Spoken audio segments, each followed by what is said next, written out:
I don't hear myself through my headphones.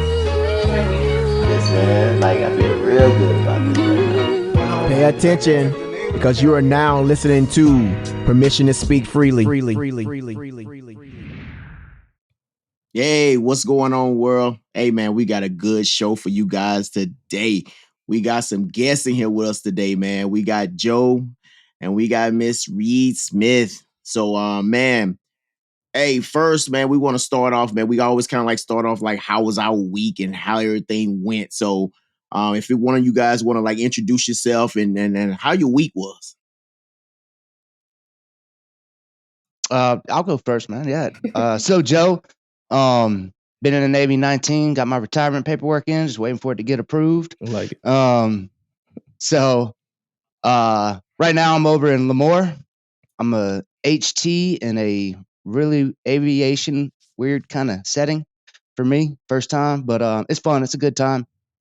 Pretty good relaxed command for last command, and especially being sea duty too. Week's good. Really, I'm actually doing my side projects right now. I started picking up woodworking a couple years ago. That's what I plan on opening up my own business, been starting that.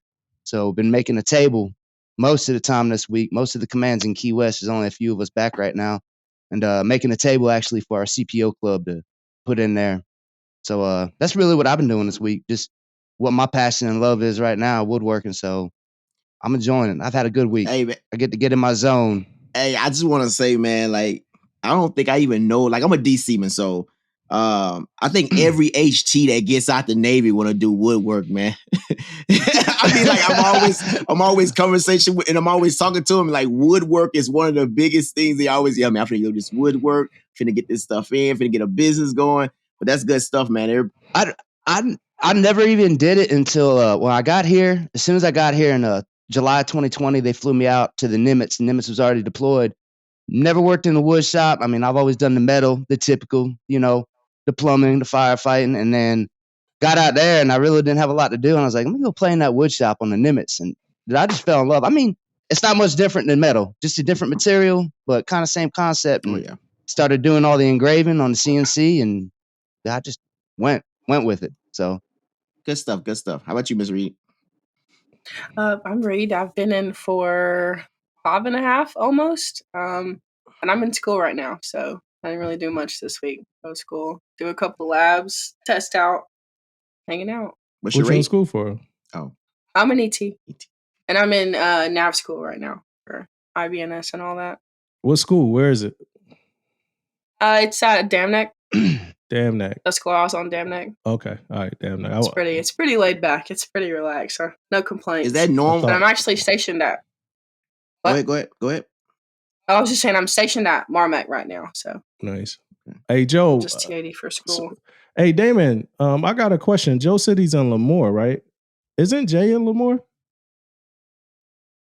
Ain't he the CMC? Yes. Who your CMC? Yeah. Hold up, Jay who? No, actually, Montanaro. You may know him though. I think he's part of a squadron up there. I know a Jay, but the Jay that I know, he's the strike group CMC. Yeah. What Montanaro? Yeah, I don't know his last name. I think it's possible that's him, man. Jay. That's definitely possible. Because that's where he at. So he had Lemoore, yeah. No We did an episode with Okay. him. We did an episode with him. Yeah. You gotta check it out when you get a chance. Hey, so can I talk about my week? Go ahead, man. Talk about your week, man. Go ahead. Please. Let's hear it. I hear something in the background. I don't know. I hear like a TV or something in the background. It's loud. It's probably my kids just got home. I'm in the furthest corner of the house trying to stay away from them. But they're in the living room now. Sorry. All right. Bunk cakes, man. Everybody here had bunk cakes. Who bunk cakes, right? Delicious, right?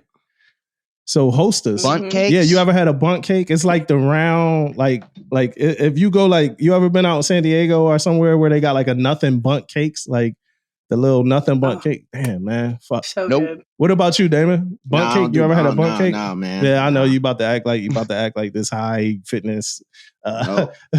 fantastic four Avenger fitness guy. All right, look, check. It's these things called bunk cakes, right? If you never had them, they are delicious. Bunk cakes, period.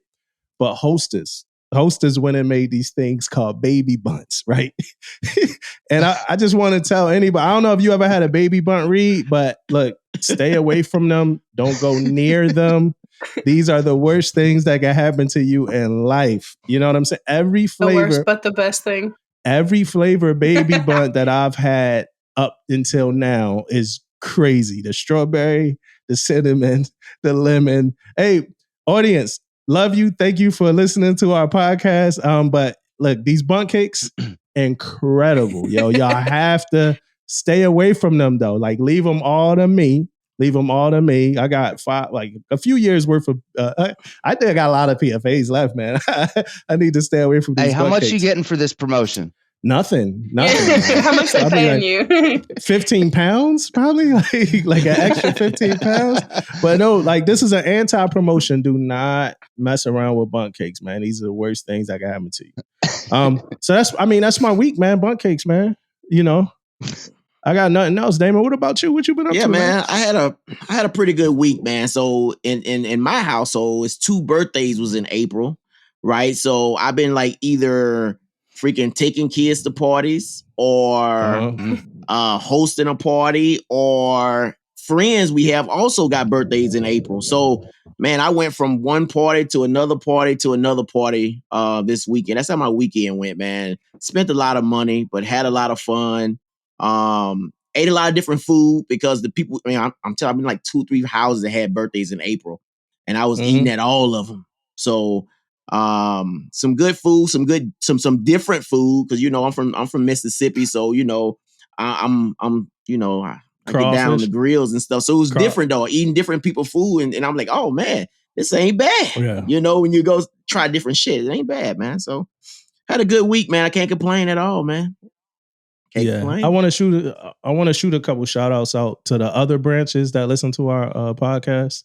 All the other branches of the military. I want to shoot a couple shout outs to the retirees and also the CMCs that tune in, check us out, give us feedback and stuff like that. I really appreciate all that support. It's Sapper Awareness Month. We haven't talked about that yet. It's Sapper Awareness Month, and then it's also the month of the military child, right? Not much on the month of the military child. And then I think we do want to do something about Sapper Awareness Month, but not on this episode. But all right, so let's get into it, right? We sitting with the two. Are y'all like the two of the people that started this page? That's all Joe. I originally started the page on a believe it or not, just a drunken night sitting at the house, and came up with an idea and threw some stuff together. Yeah. Like, it was kind of a complete fluke. I mean, I had some ideas and inspiration behind it, but I was just sitting there and I'm like, you know what? I want to start a page and get the Chiefs and the junior enlisted together, start having some real conversations, man. Cause I know we've all seen it. We hear about it. Sometimes you see that kind of disconnect and that divide, and I wanted to try and bridge that gap. Was a big part of it. And I mean, there's some other reasons and inspirations behind it, but yeah, I started it on a fluke and it just blew up. So I wasn't expecting that. So you started the page pretty much for the same reason why we started the podcast. Pretty much the same kind of inspiration. Now let's get into it. So the name of the page, right, is Ask the Chiefs, right? This we talk about the Ask the Chiefs page, right? Because my granddad, he want me to add that K. It's so hard for a young boy from Philly to throw the K at the end of that word, ask. But Ask the Chiefs, right? So that's the page that we talk about, right? So we talk about the Ask the Chiefs page. Now, I wanna ask you first before I talk about my experience. When you first initially decided to start this page, what was your initial? I know you gave me some of your expectations is to kind of like bridge the gap, of disconnect and communication between like the junior sellers and like the Chiefs mess. But what did you think was going to happen like day one or whatever? Did you have any anticipation for day one? I knew it was going to be a train wreck. Okay. I knew it was. I mean, because this is the first time that we've put that whole group in one forum, Yeah. And I noticed There's some salty people out there, because you hear about, a lot of junior sailors, not a lot, I won't say that, but you hear the junior sailors that they have a certain, they feel like the Chiefs mess takes advantage of the situations and stuff like that, and are the untouchables and can get away with stuff, and you hear it. Yeah. So I knew originally, by the way, the original name wasn't going to be Ask the Chiefs. The original name when I started it was Chiefs for Sailors. And then it was brought to my attention like that, Chiefs for Sale. a lot of people are like, what are you doing? Starting a dating site? And I'm like, yeah, I didn't think of it that way. But so we got a vote and we switched it. But I kind of knew that there was going to be some definite hiccups, man. And like, so right off the bat, my idea was I'm going to sit there and get a massive amount of admin so that we can monitor this thing at all times. Yeah, because I remember seeing you like when the page first started. I remember seeing you comment on that every post. Like, yeah, that's why we want. It's impossible, yeah, so man. Like, it's impossible. And I kind of want to like 45 people. Yeah. But I remember seeing him the most. Like, it's like this why we wanted this page. But we're gonna kind of work through that beginning process because it was funny. But I do remember seeing you jump in on a lot of you pronounce your last name Voles. Voles, yeah. So it would say like Joe Voles on damn near every crazy post. Like, hey, this is what we wanted, but that's kind of like we gonna figure this out. So, I tell you this, man, like we getting somewhere when we you said something about it wasn't the original name. We getting somewhere now. We started in the beginning, so I like this, man. Yeah. But I wanna throw out there, man, that Ask the Chief, man, like, and when I think about it, you should think about this. I said back when I came in '98, I don't think this page could exist like this. Like because I'm thinking that. Like whatever the chief says, that's it. That's law done. Ain't no questions asked. But now we talking about 2022, or now it's like we way more opinionated. We listen. A lot of different things are going on in the world, and I'm a big fan of thinking like everybody is smarter than me. These young kids and the younger people are smarter than me on getting the job done. So why not me listen to that? You know what I mean? Let me listen to what they got. I ain't saying I'm going to go with it or whatever the case may be, but why not listen? Why not listen to it though? You know what I mean? Listen to what they got to say, make them feel empowered a little bit, and then we'll work it out and get it done. But I'm telling you, in '98, that shit wouldn't happen. It's like whatever Chief said, I'm just going to do my job and that's a wrap. But the question, well, I mean, even when I came in '03, you wasn't talking to Chief unless you was in trouble. Yeah. You didn't even make it to his doorstep unless you done messed up. Or if you potentially had a really large problem within your family or something you had to get taken care of and need them, but you didn't see them. Yeah. No doubt. So what kind of, Joe, what kind of questions were you expecting to see like day one? I mean, I remember one. I think it was day one. I remember one, and it blew it up. It was right off the rip. It was one of the first questions. Hey, Chief, what's in the box? Oh my god! Yeah. And I mean, I knew we was gonna see that kind of stuff. I was expecting to kind of just have everything on all spectrums, which we did. And I wasn't sure how good, we had some negative stuff there. We had to really monitor because it was getting dicey in the beginning. There was a lot of people you could see, man. They came on and I remember, in our own Facebook pages, I know a lot of Chiefs that first started out because, on the page, they left and they were just like, basically it got the term bash the Chief for a little while there. And it was like, and it was. I'm not gonna say, man. I mean, we had to. Luckily, I mean, when we got our stuff right on admin side, and we cut down, and it was like we started cracking down big time. Like we did not and weren't going to tolerate anything up or down the chain. We wanted complete respect, and we were booting people left and right. Junior sailors, Chiefs, we didn't care. If you're gonna come on this page and be disrespectful, you're gone. That's not what it's here for. Yeah, I remember seeing like it might have been you. Like I said, I just always remember seeing your name when I was on the page. But I remember seeing like it might have been you saying like, "Hey, we have a group of admin of sellers of all pay grades, and stuff like that. Like, so we got somebody for everybody, and that's always, in my opinion, like me and Damon have done different projects too, where we wanted to make sure we had sellers of all pay grades, so everybody represented. But I tell you my experience, right? And I know Damon probably got his own experience too. So one morning, I think I just woke up and I saw like it just was like in my Facebook feed somewhere. So I'm like, oh man, this seems like a good thing. Like as the Chiefs, or I think somebody else actually like pushed it. Joey, shout out to Joey.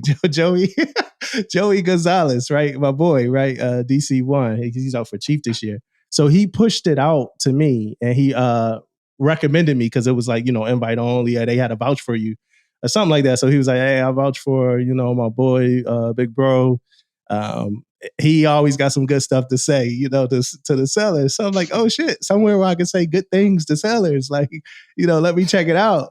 And then I went in and it was like a cesspool of like wildness. Like it was like, yo, why don't Chiefs suck so bad? Like it was like, yo, why can't it was like, yo, why can't we trust Chiefs? Why would a chief be loyal to another chief when they know they this? I remember this, there was this like a legitimate question. It was like, why is a chief loyal to another chief when they know that they did something wrong? And then you had like the bitter, it's a bunch of different bitter groups of people, so you had like people that was like, they were like staying. It damn near sound like it's whitewater rafting going on at your house. That's the Jets, man. No, that's me. I thought it was my Jets. I'm like, hang on, nope, not me. Oh my gosh, man! It's like it's the Jets. Home I got front. 2 Jets flying overhead right now. Man. Oh yeah, so speaking of Jets, Top Gun 2, I told you, Damon, Top Gun 2, man, they already using it as a recruiting tool. But so it. I told you, but it damn near it got real crazy, right? So I jumped in. I think I was on it for 2 days, and I think I was talking to Damon about it at the same time. Like, hey man, I'm on this Ask the Chief page checking it out. I think the first review, me and Damon both probably was like a little depressed, like, oh man, like I don't know, I'm gonna check it out tomorrow, but see, see what it looked like. The next day, it was like, all right. Fat Chiefs or whatever. I was like, oh man, okay, it's time to. Yeah, I'm gonna just silence these, these notifications, man. Like, yeah, But now, I want to early on, talk about the transition because I don't want to just hang that thought and idea right into my thoughts and ideas right now. Where that page is, I got some screenshots. I'm gonna read them out a little bit later, like some of the questions.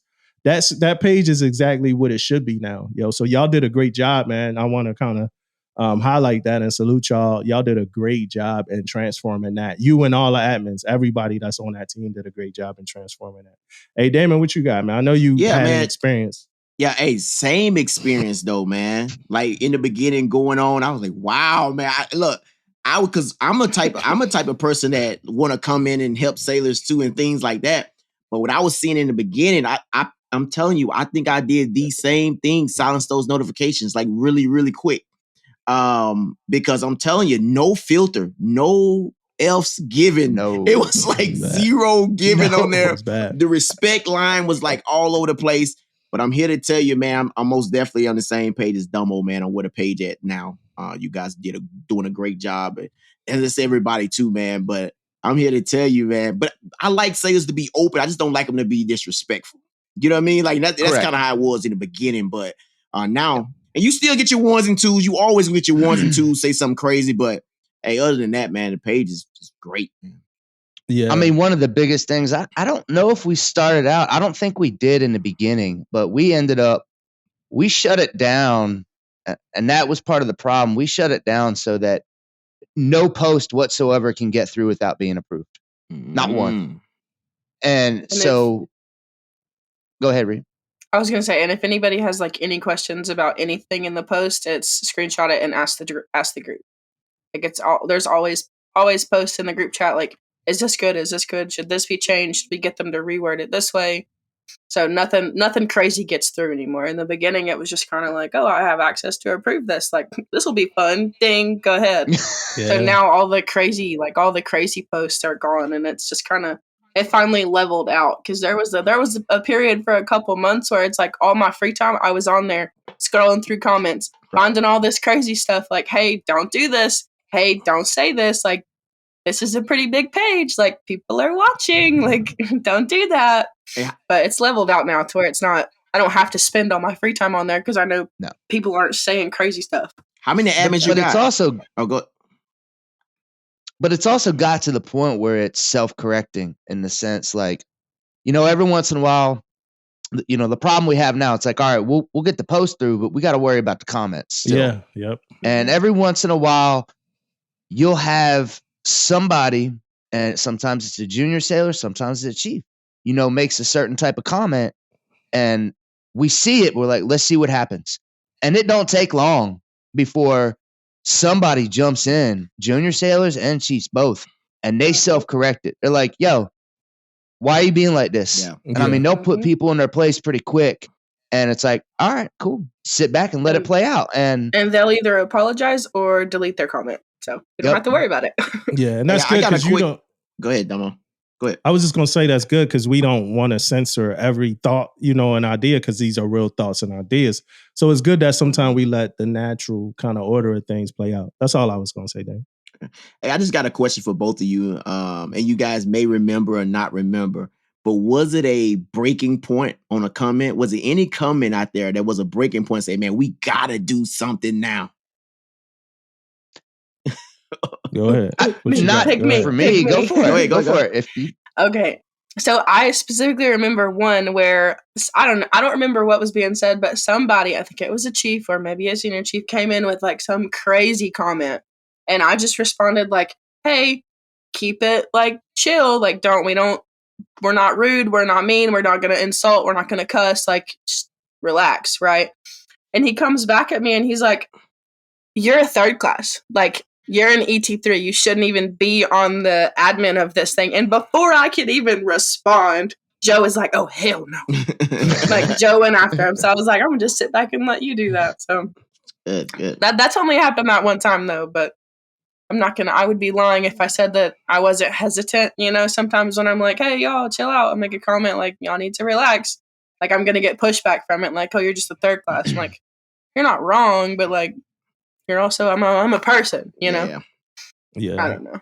I understand. I remember that one time specifically. And I think that's what you were talking about, Damon, where, you know, I came in and because I made a post, it was after that. I'm like, hey, we got sailors of all ranks.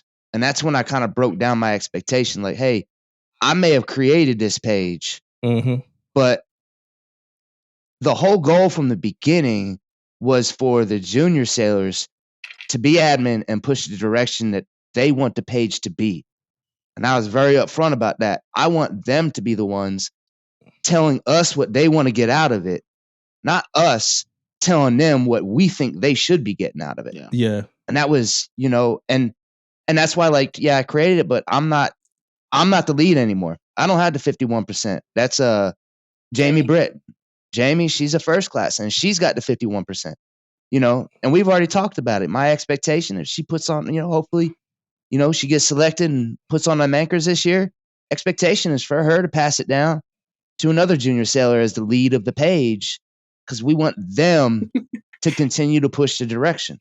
Yeah. Have y'all gotten any feedback from the page? For instance, like a seller might say, hey, this page really helped me when I was going through this, or I was thinking about this and this page really helped me. Something like that. Yeah. Have y'all received any feedback back?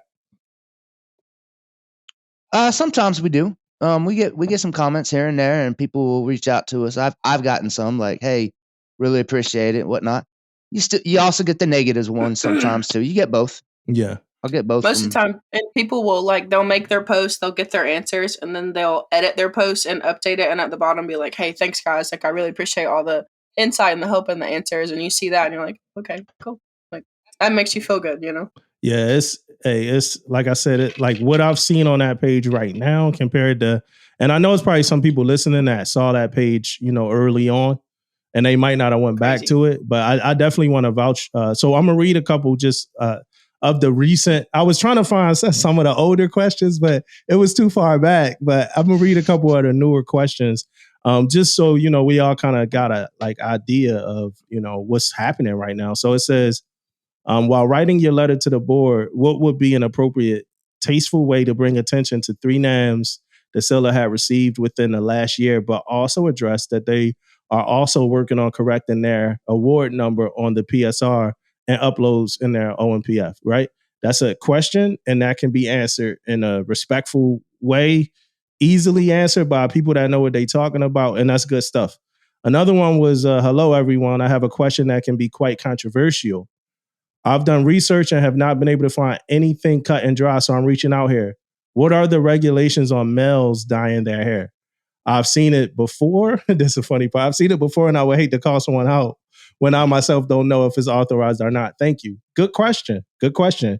I remember my when I was like the MWR president as a junior seller, my captain was like, "Yo, any request is a good request. I'll say no, but any request is a good request." Pretty sure is this the last one I'm gonna read? Well, these are the last two. This one says, pretty sure this has been said before, but please ensure that when you answer a question, you can cite an instruction. And then they kind of went into saying they saw a post where people was giving back gouge, which is a good thing to post. That's a great thing to post. Mm-hmm. And then I saw one recently that says, for hardship dependent discharges, are service members entitled to ISP, involuntary separation pay, right? So if if you're a khaki and you kind of got on that Ask the Chief page in the early days, the archaic days or whatever, it's safe to go back. And there's some good information on there. It's some good information, good questions, and people really seeking, insight, some good stuff on there. I've seen these Facebook pages, whether it be like the electricians page, they got the DC page. It's different groups, and sometimes the groups could get crazy because you got a melting pot of people. I just shouted out all the retirees. Some of y'all could get crazy. Y'all retirees, some of y'all could get crazy. You know what I'm saying?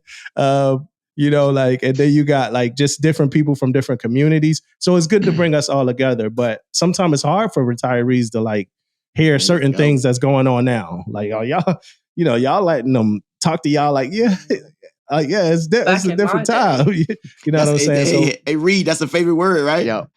Back in my day. Oh my gosh. Back in my day. Yo. Yeah. Back in my Navy. Like, okay. And that's like, and they already know, like I've talked to Jamie and all of them, like, once I retire, I already plan on completely backing off of the page as an admin. I'll stick around, but I don't think anybody that's retired should be an admin on this page and running this page, me and myself included, because we lose touch with the Navy after time. And like you already pointed out, like we want people to be citing things based on instruction, not based on back in my day, because, and it changes. Obviously, I'm not going to be looking at nav admins when I retire. That's true. So I shouldn't be someone running this type of page. And so it's like, it's going to be a constantly transforming page forever.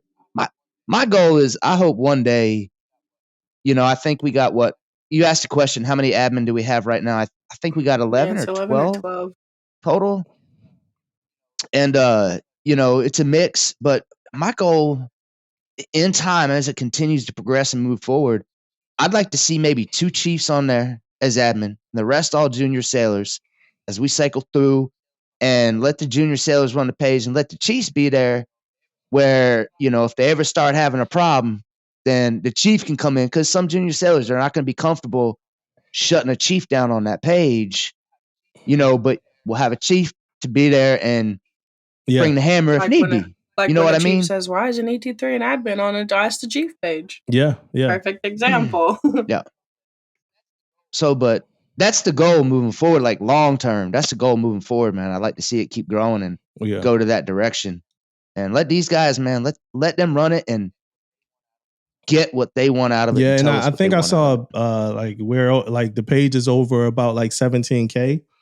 close to 18K now, 17.5. Yep. 17.5K. So that's a lot of people. I mean, it's over 300,000 of us, but that's a lot of people, for that page. And then that information spreads.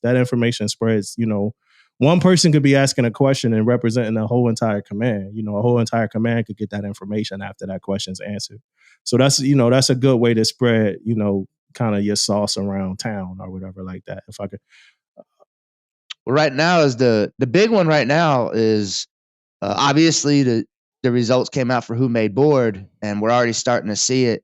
And we saw it last year too. It's which I think is good, especially for people in recruiting. And there's some things that go back to my inspiration for this page because of the recruiting aspect.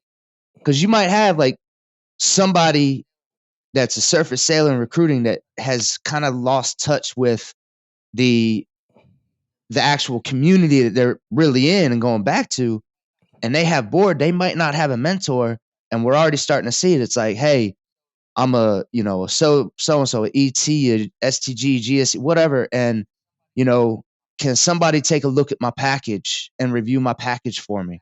And because they don't have somebody that's familiar with their community around them, and we're already starting to see it. We saw it a lot last year where these guys can get on and they can start reaching out and finding resources of chiefs that sat the board and stuff like that. And I'll tell you what, I've never once seen one person go on there and ask for that help. And I've seen hundreds of those and not get a chief step up and be like, yeah, here's my direct message me, send me your package. Let's take a look at it. Let's review that's it. good stuff. I remember a couple of weeks ago, there was an ISSN that posted something super specific about a specific job and a specific ship that he was going to and wanted insight on it. And the third comment on the post was an IS Master Chief that had been that exact same, the exact same everything, same ship, same job, and was like, hey, just message me. I got you. Yeah. And I was like, that's crazy. That wouldn't happen, but it can happen because of this page. And that's crazy. Yeah. And I mean, it's times where a lot of junior sellers have a vacuumed experience, right? So we just talked to a seller last week, and he was saying when he was a junior seller, his experience with his chiefs were just strictly workless, workless. So it took him years to finally, find a chief that maybe asked him hey, what'd you do this weekend or something like that, right? So when you get a page like that, you kind of tear down some of those thoughts where a seller might think hey, don't nobody care, because it is a lot of us I haven't really met too many chiefs that don't want to look at packages, whether it be individually or on a rodeo, however. I haven't met too many chiefs that's yo, I don't do packages. During a package season, I don't do packages. Everybody wants to see that stuff, but sometimes, you get a skewed point of view based off whatever your experience is. So I think that's the beauty of these Facebook pages too, because you could have a seller at a completely different command that could talk to a senior chief Leggins, for instance, and get that information that senior chief Leggins is giving sellers right in his division. You know what I'm saying? And that's just good stuff. So I do want to get into some things that's going on though, and get y'all thoughts and opinions on it. The first thing is this GW, all the stuff that's going on the GW. So recently, right? I'm gonna read this. It's from military.com, right? So some of that information could be kind of questionable, but it's the people that got sources about, from other, aspects of this. But it says 10 deaths in 10 months, right? String of suicides on a single aircraft carrier. So we just had, information about sellers dying April 9th and April 10th. But now they saying 10 deaths in 10 months. What are we, first off, Damon, what's your thoughts on that, man? Well, I don't, my thoughts on this, man, is that I don't want to get into details. I don't know if this is an investigation. I don't know what's going on with it, but I want to say this, man. I was on the Nimitz also, Joe. And luckily I'm only attached to the Nimitz, not in part of ship's company. Yeah. But so I was up there in the yards in Washington before, right? So I kind of know some of the things that can go on in the yards, on a ship, especially that size. And I remember having, laundry down. I remember having like water issues and all these different things that's going on the ship, and we still got people staying on the ship. So I'm not trying to go, talk about nothing that they got going on in G-Dub, but at the same time, man, we got to make sure we are engaged with these sailors and making sure sometimes the same old message may not be working. Maybe you need to bring somebody on board to talk to these sailors, because because what we hear all the time, if you need help, we got some resources, right? That's what we hear all the time, right? So sometimes we may need to go a little bit further with that and make some things happen. But at the same time, we do have to reach out, man. We and not just the sailor itself. Most sailors got friends. Somebody who sees something different that's happening, we need to reach out. But this is a sad story, and is going to get headlines because we talking about 10 sailors in 10 months. It should be getting headlines right now. It is a big deal. And I think it need to be addressed some type of way. Because it is a big deal, man. We talking about someone's daughter, someone's, son, or whatever the case may be, which is a big deal. Father, mother, all that husband, stuff. wife. Yeah. Hey, I want to go to Jamie on this one. Like, when you see a headline like that, right? 10 deaths, 10 months, one ship, right? I mean, without doing any other kind of, because again, it's a developing story, but without doing anything else, like, what do you think about that? You know what I was gonna say? The environment is not conducive for that sailor to reach out and get those resources, because they don't feel comfortable in their shop. They don't feel comfortable in with their leadership, and they haven't. It's a lack of trust, is what I see. Uh-huh. What about you, Reed? Like, when you see that headline, what do you? I don't know. It's like it hits home, I guess, kind of, because I had a buddy from my last ship that went to Marmac around the same time I did, and he did, he killed himself. Mm-hmm. And so like it's hard to hear, because I have a couple friends on the G-Dub, and then I have a guy that I'm pretty close with that has friends on the G-Dub, and he told me that the last 3 deaths in the last like 9 days, or 10 days now, I guess, have all been suicides. And like, that's crazy. Like, it's I don't know. I don't, because it's like, the Navy is like, oh, hey, here, mental health matters. Here's a resource. Schedule an appointment, go talk to someone, but it's going to take you 6 weeks before they can get in, before they can see you. And it's like, okay, cool. Or what am I supposed to do for these 6 weeks? Right. And it's like, oh, okay, I'm going to go talk to somebody. And it's like, okay, well, now you're not fit for full. So now people in your shop are looking at you differently because you can't do your job because someone told you that you can't, because you want to go talk to someone to better yourself, but they told you to do that. So now it's like added pressure, pressure, right? Yeah. It's like, do I just suffer? Do I go talk and get essentially like not bullied, but like, do I have people look down on me for going to get help, or do I just do it because I need to? Like, that's an impossible question, because one's going to cause one thing and the other, eventually is going to cause the same thing.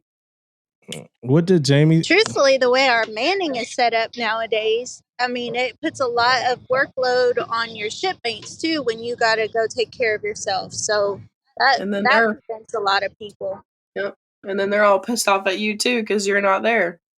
Yeah, it's a lot of weighing. It's a lot of weighing for that. I had a seller that once talked to me about all of that. Like, hey, Chief, it's a small division, because I had the small division. He's like, hey, Chief, I'm not comfortable leaving a small division and leaving my work on people. And my real conversation was like, hey, you have to prioritize yourself and your own mental health, because this place was here years before you.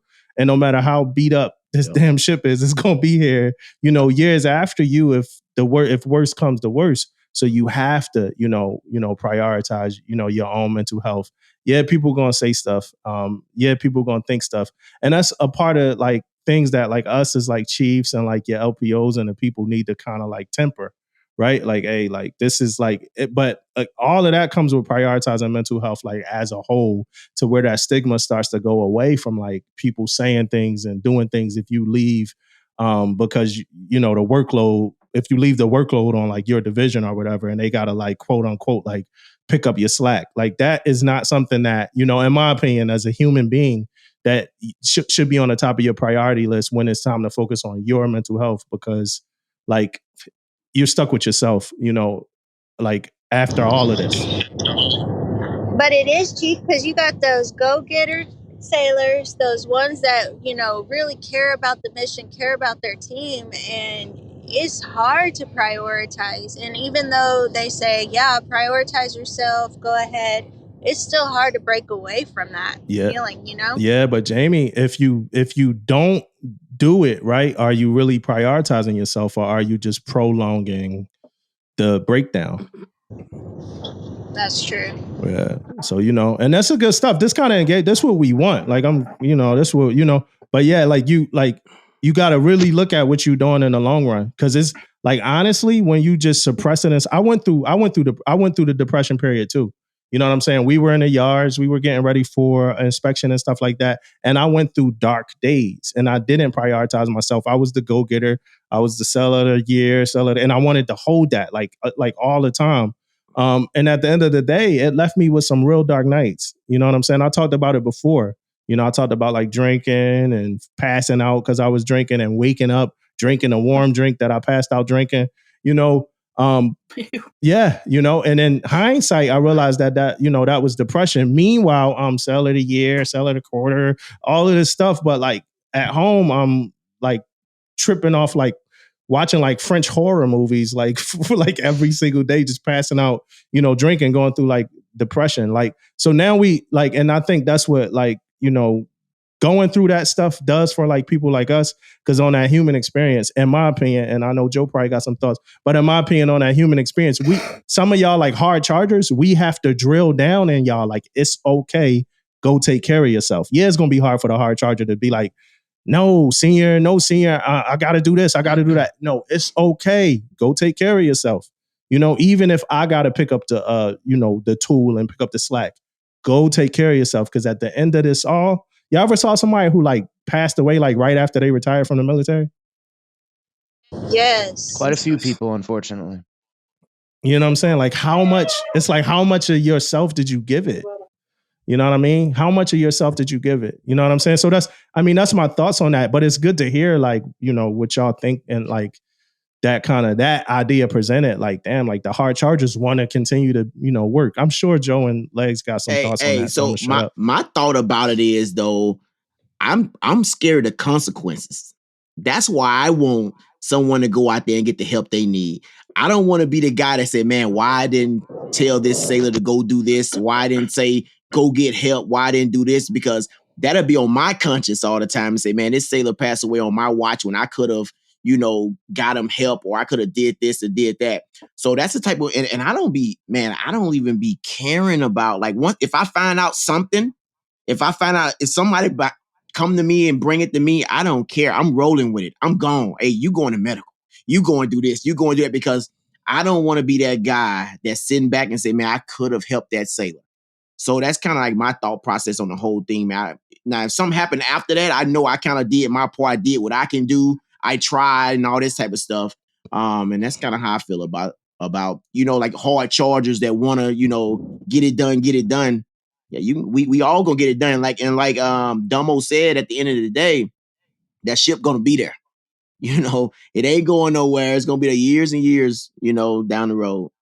Yeah. I don't know. And I'm listening to you, Joe. I don't know. I think, you know, and some people might not like this, because it might hit, you know, I don't think it's gonna hit close to home to here, but I think everybody's kind of reality. But I think we do a really good job of saying, and not just with the suicide thing, but with DAPA, with SAPR, with sexual assault, with Semio, with this, all the major things, we always preach and say, if you need to help, get something, do this, do that. And we give, but unfortunately, if the problem isn't happening at our command, and we're not having the actual incidents in those things, we start putting it into the back of our head, and it's now becoming more of, oh, we just got to give training for this because such and such, right?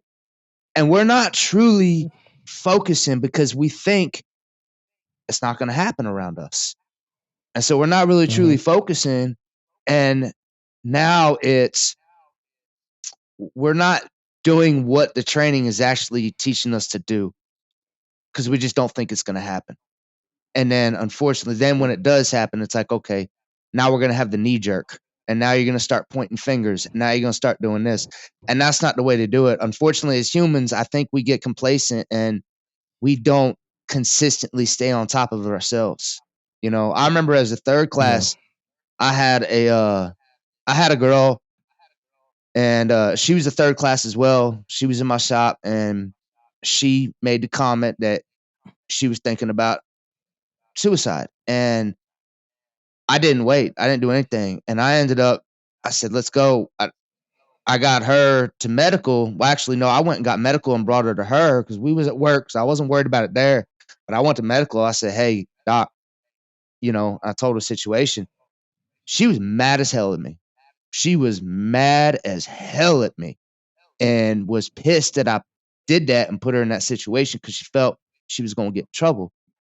Weeks down the road, lo and behold, like she had other underlying issues that she needed to confront. And when she sat down with the corpsman and realized that it was safe, she wasn't going to get in trouble, there wasn't going to be any repercussions, and she finally started talking, they got her to help. And she came up a couple months later and she thanked me. At first, she was mad as hell. But just like you said, Legs, like the last thing I would want to be is that person who possibly heard something like that, but didn't say nothing, and then have to look back and think, man, shit, if I'd have said something, could this person still be safe and alive? So it's crazy, man. I had a similar story with when I was a first class, we had a sailor who had like a suicidal post on Facebook, right? And somebody reported it and they took action. Everything that happened was supposed to happen. But she had like another couple, cases. And then one time, like I was on duty and like, for instance, like her roommate was like, hey, she said something suicidal. I heard something suicidal from her. And she was already a known, case. And man, I took her right to medical, man. Well, the roommate said she saw her cutting herself or something like that. She showed her the cuts. I took her right to medical, man. And they screened her. They did whatever they had to do, and they didn't find anything. And they was about to let her go. And this was, this me as a first class. And I told them, I'm like, hey, can y'all look at her inner thigh or whatever? And they did, and they saw the cuts. She was pissed. She was pissed. And then in the long run, we found out that some information was missed when she joined about like some medications that she was taking for some issues that she was dealing with, mental health.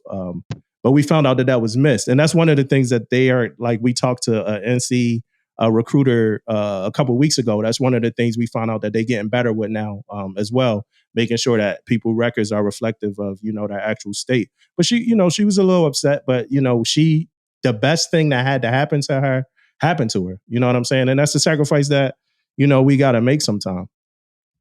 But that's good input. Like a lot of pressure from, I'm hearing it, a lot of pressure, a lot of stuff like that. And I look at this, you still with us, Jamie? I'm here. Okay. And you know what I was going to add to that before you move on is the training that we do, the annual training that Chief Bowles was talking about. It's kind of lost its luster, right? Because it's a check in the box. It's something that we all have to do. And I think sometimes getting in small groups and talking and getting to know your sailors, like, hey, what's going on at home? As much as they want to open up, but just giving them that opportunity to talk would be more beneficial than going through some regular training every year. Yeah. Here's your PowerPoint. 60. Here's your PowerPoint. Yeah. From y'all's right. From y'all's experiences, is that not happening? Like small groups and those kind of conversations? She laughed. No. She said, "Nah, like, that ain't happening." I got the PowerPoint. Yeah, won't do. We def the PowerPoints over here, right, David? We Yeah, def the man. PowerPoints we over got here. T-shirts say that. Yeah, I mean, now the one thing I did want to say before we left here, it was about those words, right? Because I know how crazy words could be. But I mean, I was looking at this video of Bezos, Jeff Bezos, and like, you know, like it wasn't him, but it was like everybody in the office that he worked at, and people was like, yeah, he was like just this random dude. Like he used to always say this, or he was like just this crazy dude. We ain't really take him serious. He was this that. He was this that, and it just made me think about like everybody that might have a thought or like a word about you. But it's like, man, you have a higher calling or like a much bigger story. And that's why you gotta focus on, your mental health and your own, like, personal success. In the Navy, yes, you got sailors, you got people that you gotta, do things for, but yourself, should be a priority when it comes to that, like mental health stuff and like whatever your vision and your goals are. Because if Jeff Bezos would have like paid a lot of attention to like the people that he worked with and whatever they had to say, he wouldn't be Jeff Bezos. And Jeff Bezos in a place that, like, I know a lot of us, outside of the divorce and, yo, lady taking half, you know what I'm saying? He in a place that a lot of us wish we, could be in one day, one of the richest people in the world or whatever, able to do, whatever you want to do. I hear birds now. It's crazy. Oh man, everything, man. Everything. We get it all today. We get it all. Oh man. Hey, one more thing about that depth the PowerPoint thing is just randomly talking about things is Sailor 360. I think that's an opportunity right there to get into small groups and have some conversations instead of PowerPoints and stuff, right? You guys can get in, you could talk about anything. And if somebody bring up that PowerPoint, throw that shit away, get it out the way, and get in there, get in small groups. It don't have to be small groups. It just be a open conversation about stuff. And you would be surprised on how much effort it'll be once that conversation start. And people start talking and people start bringing out stuff. So it's just something. Well, that brings us to a question though. Like, how's y'all Sailor 360? Like, how is it? How is y'all Sailor 360s?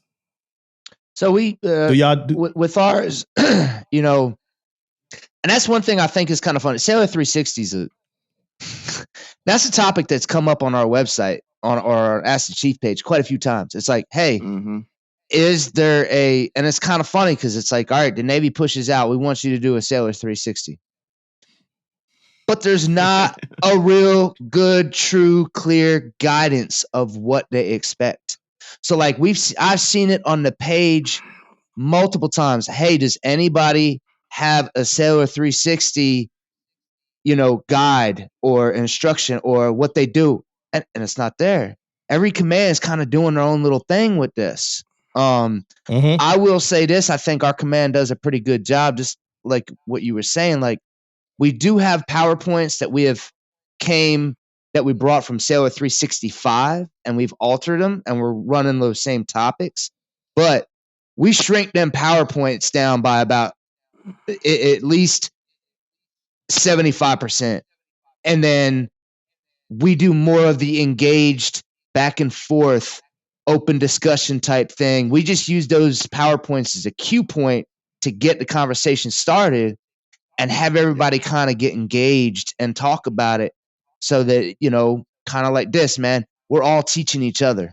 We're not just sitting there dictating. So, I mean, that's the way we do it. But the program itself, man, I'm going to be honest. It needs to be revamped. There needs to be some better expectations and guidelines on what they're expecting everybody to have across the fleet. You know what I mean? Because some places, I'm sure, people are just doing it as to check in the box. Other people might be taking it more serious, And to add to that, man, is the fact that that's what we built on, right? We built on black and white. Anything we do is like, okay, read this, shall, should. Everything is black and white with us. So I'm with you with the fact that it should be revamped, just so you have some type of guidance to go on. And I know commands are different. Some people are more busy than others, so it's going to be different. But the guidelines itself, I agree with you, should be there in some type of way, an expectation. Yeah. Well, Reed, what do you think? What do you think? I was about to chime in and be like, I honestly don't even know what Sailor 360 is. Couldn't tell you. Couldn't even tell you. I kind of had a funny feeling she was about to say that. I'm listening like, yeah. What are they talking about? What about? I mean, I have an idea based off of what Joe just said, but yeah, we'll talk about it in a second. I want to see what Jamie thinks. What about you, Jamie? I'm a recruiter. I plead the fifth. Oh my gosh! Oh my gosh! This is my eighth time up to the selection board. So I did the Sailor 365. I did the Sailor 360, and in a first class perspective, we just go round and round the merry-go-round, and we talk about the same thing. Can you write your eval? Can you write an award? All of this stuff, but do we really talk about like how to really mentor your sailors? Do we really talk about like stopping the mission and saying, hey, what's going on? No, we don't learn those things, and that's the type of stuff I think needs to be kind of added to. I got a question about, and this is for all y'all. Are your officers involved in your Sailor 360, or is it just your chief and enlisted? I'll go. Well, Reed doesn't know what it is, so I'm like, no. For at my command, I mean, we still kind of like moving toward getting off the ground with it. So I would say that as of right now, the officer's not involved. What about you, Damon? Same way. Not right now. We just had a couple topics or whatever, and it was kind of same. It was like they were just talking, and then we'll just chime in and get the whole ball rolling on the whole conversation. But I'm at CNSP, and it's a whole lot different. It's like a lot of commands there. You know what I mean? When you're talking about the whole TICOM, CNSP, and all that stuff. So sometimes you can have freaking 100 and some people, and then sometimes you can have 20. So it's huge. But the officer piece, no. Last command, yes.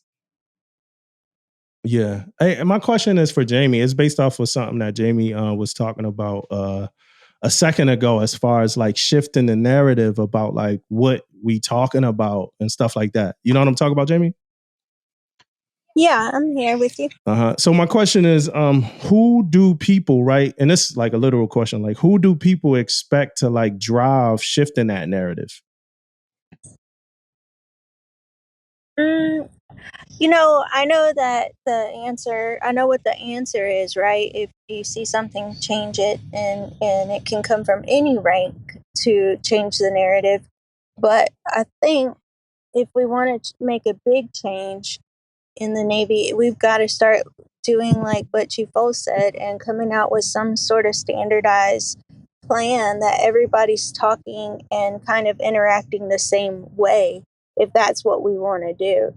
But within our own commands, it can be anyone that really just, is ready to change the narrative.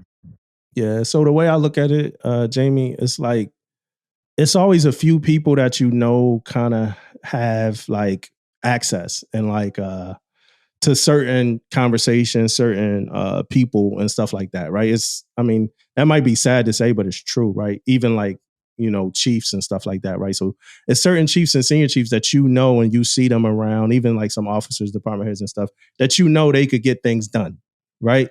And I would say like as a junior sailor, like a second class, or even if you start going up higher, like a first class, get one of them, I'm going to say in pocket. That's just like my bad choice of words, but get one or two or three of them in pocket. So when it's time, like because I know the feeling of having like bright ideas and just them being like locked and compressed and like nobody like hearing me out.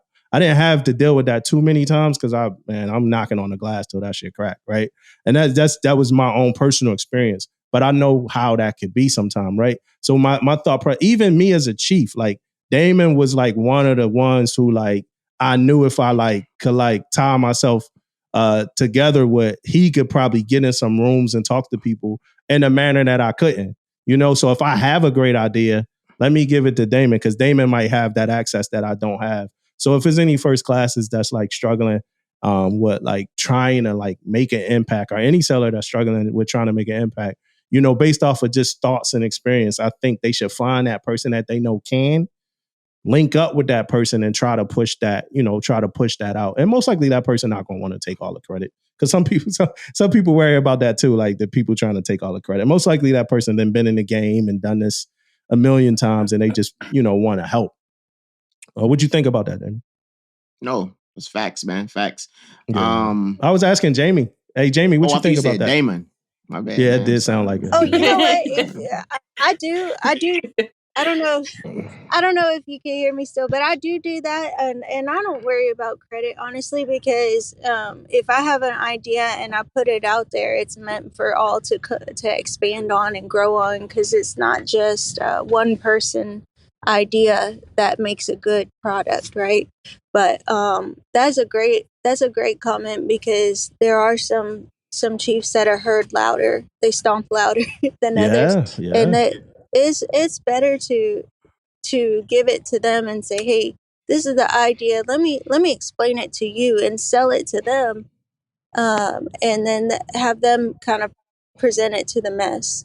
Yeah, especially it's like a DC man. Especially DC, yeah. when we stomp a little louder, Yeah. HTs are louder than DCs. Oh, y'all both are there. Yeah. You know what a DC man is. Hey, watch yourself, man. Watch yourself. It's an HT with an LLD chip. Because I can do their job, they can't do mine. Hey, look, every time my whole experience in the Navy, the HTs be working circles around them DC. I know some DC would gonna be mad at me. I've always seen HTs and MRs work circles around DC man and the DC. So hold on. I will not say MRs. I won't say MRs. Hold on. Let's back this up a little bit, guys. Everybody on board the ship has a job to do. Their job is welding and stuff like that, right? So they do their job. It ain't the fact that they work in circles around nobody. They just doing their damn job. That's what they doing. They doing their job. I've walked in many a shop. Sounds like y'all struck a chord. Yeah, I've walked in many a shop and saw DC men training, right? Doing some training. Yep. And in the back, somewhere behind a leather fucking shower curtain is an HT working, busting their ass. Sweating, dirty, hating life. Hey, Dumbo, they was behind that curtain doing their job. Hey, and then I was doing the training, which is my job. Hey, but you know what? You know what's good? I've always loved about being an HT. I get to sit there and learn their job in the firefighting, which was one of my favorites. I love firefighting. I love damage control. Yeah. I love being able, those bells ring, you get up, you jump, you run, gone. And it's just like you running into that. You don't know what's going to be on the other side of that door. But the best part about it is when it's all done and you take care of it, I get to look at them DC men and be like, all right, cool. Had fun. Go fill up them SCBA bottles and stow the gear. Oh, man. And I just, my comment is for like Team Damon, because I feel like Team Damon getting stronger. So look, I feel like Team Damon getting stronger because our 40 and up audience is getting a lot bigger, right, than our, 35 and below audience. So so Team David is getting a whole lot stronger. And I want to tell baby. Yeah. All the people that put their sunglasses on top of their hat. Come for me. Come for me. I want all y'all. Hey, Joe, where you put your sunglasses at, Joe? Where you put your sunglasses at, Joe? I put them on the top of my hat. Thank you, Joe. Thank you. All y'all energy. Team David, 40 and up. Where would I not wait? So if I'm sitting there and I got a hat on and I'm walking into a store, where am I gonna put my sunglasses? On the back of your head. Somewhere. Not your hat. Oh. That's just easy. Put them up right there. Nah, like, what's the easiest place I can put my? Nah, hey, but like, you gotta watch our skit though. I don't want to. They were bringing up some old, because we talked about this. We talked about this before, and I got another question, and it's actually like this. I'm a move around to like another question, because I had a lighter question, but I'm gonna move back to like a question that I think could be a little heavier. So my question is this: do you believe that there is some point of ownership that an individual has to take in every situation? Right. So what I mean by that is like, do we think that anything happens like that you could find something that you could have done better in that situation? Right. So yes. anything. No, easy question. I don't give a damn if it's good or bad, no matter what the situation is. If you were involved in something, you need to take some type of ownership. Plain and simple. Yeah. Well, ain't no ifs, ands, or buts, whether it's good or bad. Well, you know why I asked that? Because I feel like that was like the biggest difference for me. Like the biggest difference of a thing that I learned like after making chief. And not the fact that you should take ownership, but I learned the fact that like as a chief, you had to like speak on your ownership of a situation. It didn't matter what it was. Like your seller could have got like, and some of these ideas like I don't always agree with, but your seller could have got drunk on Liberty or something and did something crazy on Liberty. And the CO is asking you like, you know, what could you have, you know, done better and stuff like that. So just the practice of like ownership. I'm listening to you. So, and that's why I said, kind of added that caveat. If you're involved in a situation, to me, I'm gonna be honest. Like sometimes I don't see that it's fair. Some of the people that we see get relieved or things happen to, because just like your example, my sailor goes on leave for 14 days and goes home to wherever, Mississippi, Kentucky, whatever. Yeah. Do you expect me to call them 3, 4, 5 times a day to find out what they're doing, to find out, you know, who they're hanging out with, to find out if they're going to be drinking that night, to find out if they got a designated driver? Like, no. Because if we're told when a sailor gets on leave, unless it's in an absolute emergency, you leave them alone. Yeah. You let them spend their time with their families and live their life. That's the whole point. It's for them to be able to decompress and get away from the Navy and spend the time with their families and be able to kind of, you know, reel it back in to come back stronger, right? Yeah. So if I'm calling them on a regular basis, but then if they do something stupid, now you're going to come to me and expect me to take the ownership for something they did when at the same time you want me to leave them alone. Right. Bro, I used to be so mad at that shit. Man. I'm gonna be honest with you, man. Like we had this thing on the when I was on the Nimitz, we had this thing on the ship where if someone had a DUI, the whole department come in for some type of training. And I used to be so mad, man. Like what could have did, you know, to prevent that? Because we always put stuff out there. We always talking about it. We even had a Liberty card, like if you need for taxis, all that stuff. You couldn't walk off the quarterdeck without it, right? Everybody, you handed out. When were you on the Nimitz? Man, 4 score and 7 years. Man, 10 to 12. Okay. No, because I remember there was the D-Glam back around 2004 and 5. I don't know if y'all remember that. And that was one thing that, like, at our command, it was de-glamorization. If you went the full month with nobody in your division, there was groups within the command. If you went the full month with nobody getting in trouble or getting a DUI or alcohol-related incident, then you got a 72-hour the last week of the month. Whereas if you did get in trouble, if one person in your group got a DUI or an alcohol related incident, then you all had to come into a group together, and it was like 5 a.m. And it was these crazy. dudes, It's crazy. These dudes, I was on Little Creek. These dudes went out and got some SEAL at Little Creek to come in and PT us for 2 hours. From 5 to 7. Yeah. This SEAL came and PT'd our group for 2 hours, just beating us. It's like, what and then you had 30 minutes to get a shower, dressed in uniform, and then you had to go from then until like 1700 straight training. They made the sailor that got in trouble have to get up there, talk about their incident, this and that, and everything else, and like they made that day painful. But as long as you didn't have somebody in your group, it's almost like promoting violence, man. Like, you know, dudes might want to whoop somebody's ass after that. But I do want to ask Reed and Jamie that same question too about ownership. I'll be right back real quick. I gotta go check on my daughter. Okay, good. Okay. So Reed, first, as far as when it comes to like ownership, do you feel like in every situation and scenario you could find something you could have done better?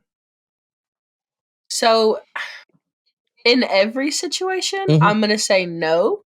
Specifically speaking on the one that you guys were just talking about, where like if you're a chief, right, and your junior sailor goes out and gets drunk and does something stupid, because I can tell you right now, from that young and dumb perspective, if I'm out drunk doing something stupid, the last person in the world I'm going to call is my chief. Like, I'm not going to call you and be like, hey, I'm out doing this. Help, because I don't want to get in trouble. Yeah. Because I'm drunk, but I'm not. I'm dumb, but I'm not stupid, But I mean, as far like everything else, though, like, yeah, I mean, like Joe said, if it's a good situation and everything went perfectly, that's awesome. But there is a potential that something could have been done better. But then if it's a bad situation and nothing went correctly, obviously someone could have done something better. Someone or more people, like, something could have gone better than what it obviously didn't. Yeah, it was like this weird question about like, because I don't want, because that's a specific scenario with the alcohol, but it was like a weird question where it was like a seller took over for another, like, so the LPO went on leave, and they had like a uniform inspection, and one of the sellers looked bad, right? Looked like horrible, right? I don't want to use one of the old chief tropes or whatever, but like they look like a bag of ass or whatever, right? But they look bad, right? So the division got together like 20 minutes before the uniform inspection, right? And the seller had a language barrier, whatever. Seller still looked bad, horrible. Let's say it's a 5-person division in there. Chief and the officer come in, they had a disconnection and when they thought the inspection was going to happen. So they start kind of clashing in front of the division. Seller looked like ass. That seller gets chewed out, whatever like that. Now, in a scenario like that, do you see any, like, let's say you're a part of that division, right? Do you see anything that you could have done in that scenario to be like, man, I could have, did this or done that, and we could have did something better than like this? I mean, there's a lot of things in that specific scenario that could have gone better. It's like, so if somebody in your division shows up looking like a bag of ass, like you say, like, and you have 20 minutes, that's plenty of time to run down to berthing, grab an iron and help them out, straighten that out, straighten up their ribbon, just help them look less bad than what they already do. So like somebody could have helped, but then also Chief and Diva coming in arguing in front of the division. That's like, oh, mom and dad are fighting, like that's not good to see either.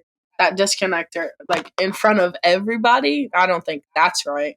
Yeah. But like I said, lots of things could have been done better in that specific scenario, in my opinion. Jamie, what about you? And the topic of ownership, like, do you feel like, well, same question, like.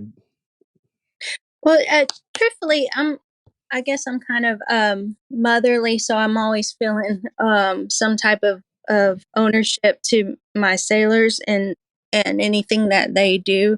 But one thing that I've learned, because I was the CFL for our command, and man, I was, hey, the PRT is coming up. Are y'all eating right? Are you working out? All of this stuff, But I still had some failures, and I started reflecting on that. Like, should I have like invited them to work out? Should I have done this? And sometimes the onus has to be on the sailor too. Yeah, for sure.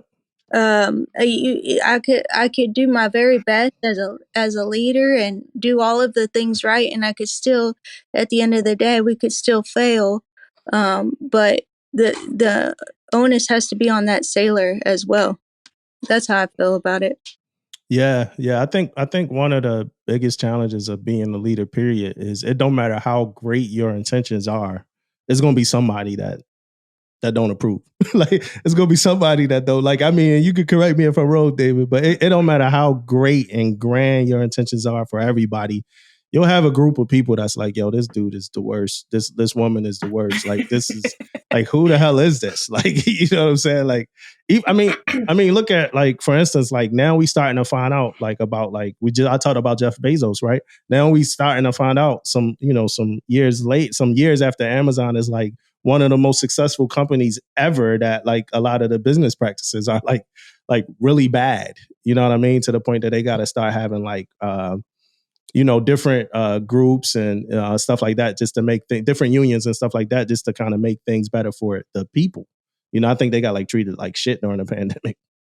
Hey, I wanna. But have you seen? Oh, go ahead, Jamie. Oh, I was going to say, have you seen the commercials lately? Because their commercials are trying to change that narrative about Amazon saying, we care about our people. We offer you health care, from your first day, paternity leave, all of that. So those commercials are really, they're trying to clean that's the PR cleanup. That's the PR, that damage control. Backpedal. What was you about to say, Damon? I want to add something, man, because Reed just said something that went against everything I be saying at quarters all the time. Uh-oh. I always put out all the time, man. You go out, you're drinking, you're doing whatever. Call me. You can call me. Reed just did. I ain't calling my chief. The last person. The last person. I'm gonna call. The last person. So I know you telling funny. Go ahead. That's 100. Go ahead, Jamie. I was just agreeing. I said that's 100% true. The last person.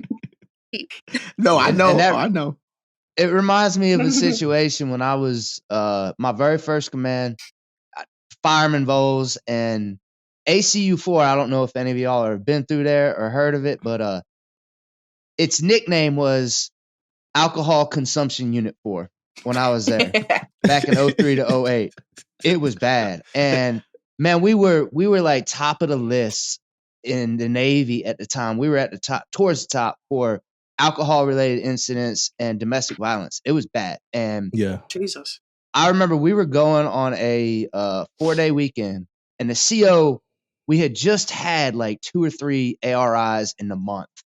And the CO does a captain's call on Thursday afternoon and literally stands up there, talks about not getting, if you're going to get drunk, have a plan, have a DD, get a cab, this, that. It's the normal stuff we always talk about. He says, and even if you want it to be the first resort, and he said, everybody pull out your phone. Every single person pull out your phone, and made us hold our phones up. He says, put this number in your phone. And he gave us his number. Yeah. He said, this is my phone number. If you are drunk, call me. I don't care what time of night it is. Call me. What happens? Nobody calls. First night. Oh, somebody called? First night. Guy gets drunk, and it was a first class. Yeah. Gets drunk. Ends up getting in an argument with his wife. Beats his wife. Takes off in his truck. The wife calls the police. Gives him the truck, description, tag number. Dude gets picked up, arrested for domestic violence and an ARI. DUI. And dude, that captain was, oh my God. Dude, there was no DRB or XOI. We came in Tuesday morning, and right off the rip, it was when we went to quarters, hey, everybody get to the hangar bay. We got to open this captain's mast right now. That dude literally went treatment. And got the CMC's pocket knife and cut his rank right off of his whites. Said, you do not deserve to freaking wear this. You don't deserve to be in the Navy. And he's like, you will be out by the end of the week. Like it. Jeez. And but it kind of goes to like, sometimes we can do whatever we want, but if sailors are afraid to call us, and that's our fault sometimes, to be honest. If us as leaders aren't making them feel comfortable enough that they can call us, that we will be there for them, and that's part of the reason of creating this group, is to try and bridge that gap. Obviously, we don't want them to be our friends in the sense of, hey, we're going to go hang out with you.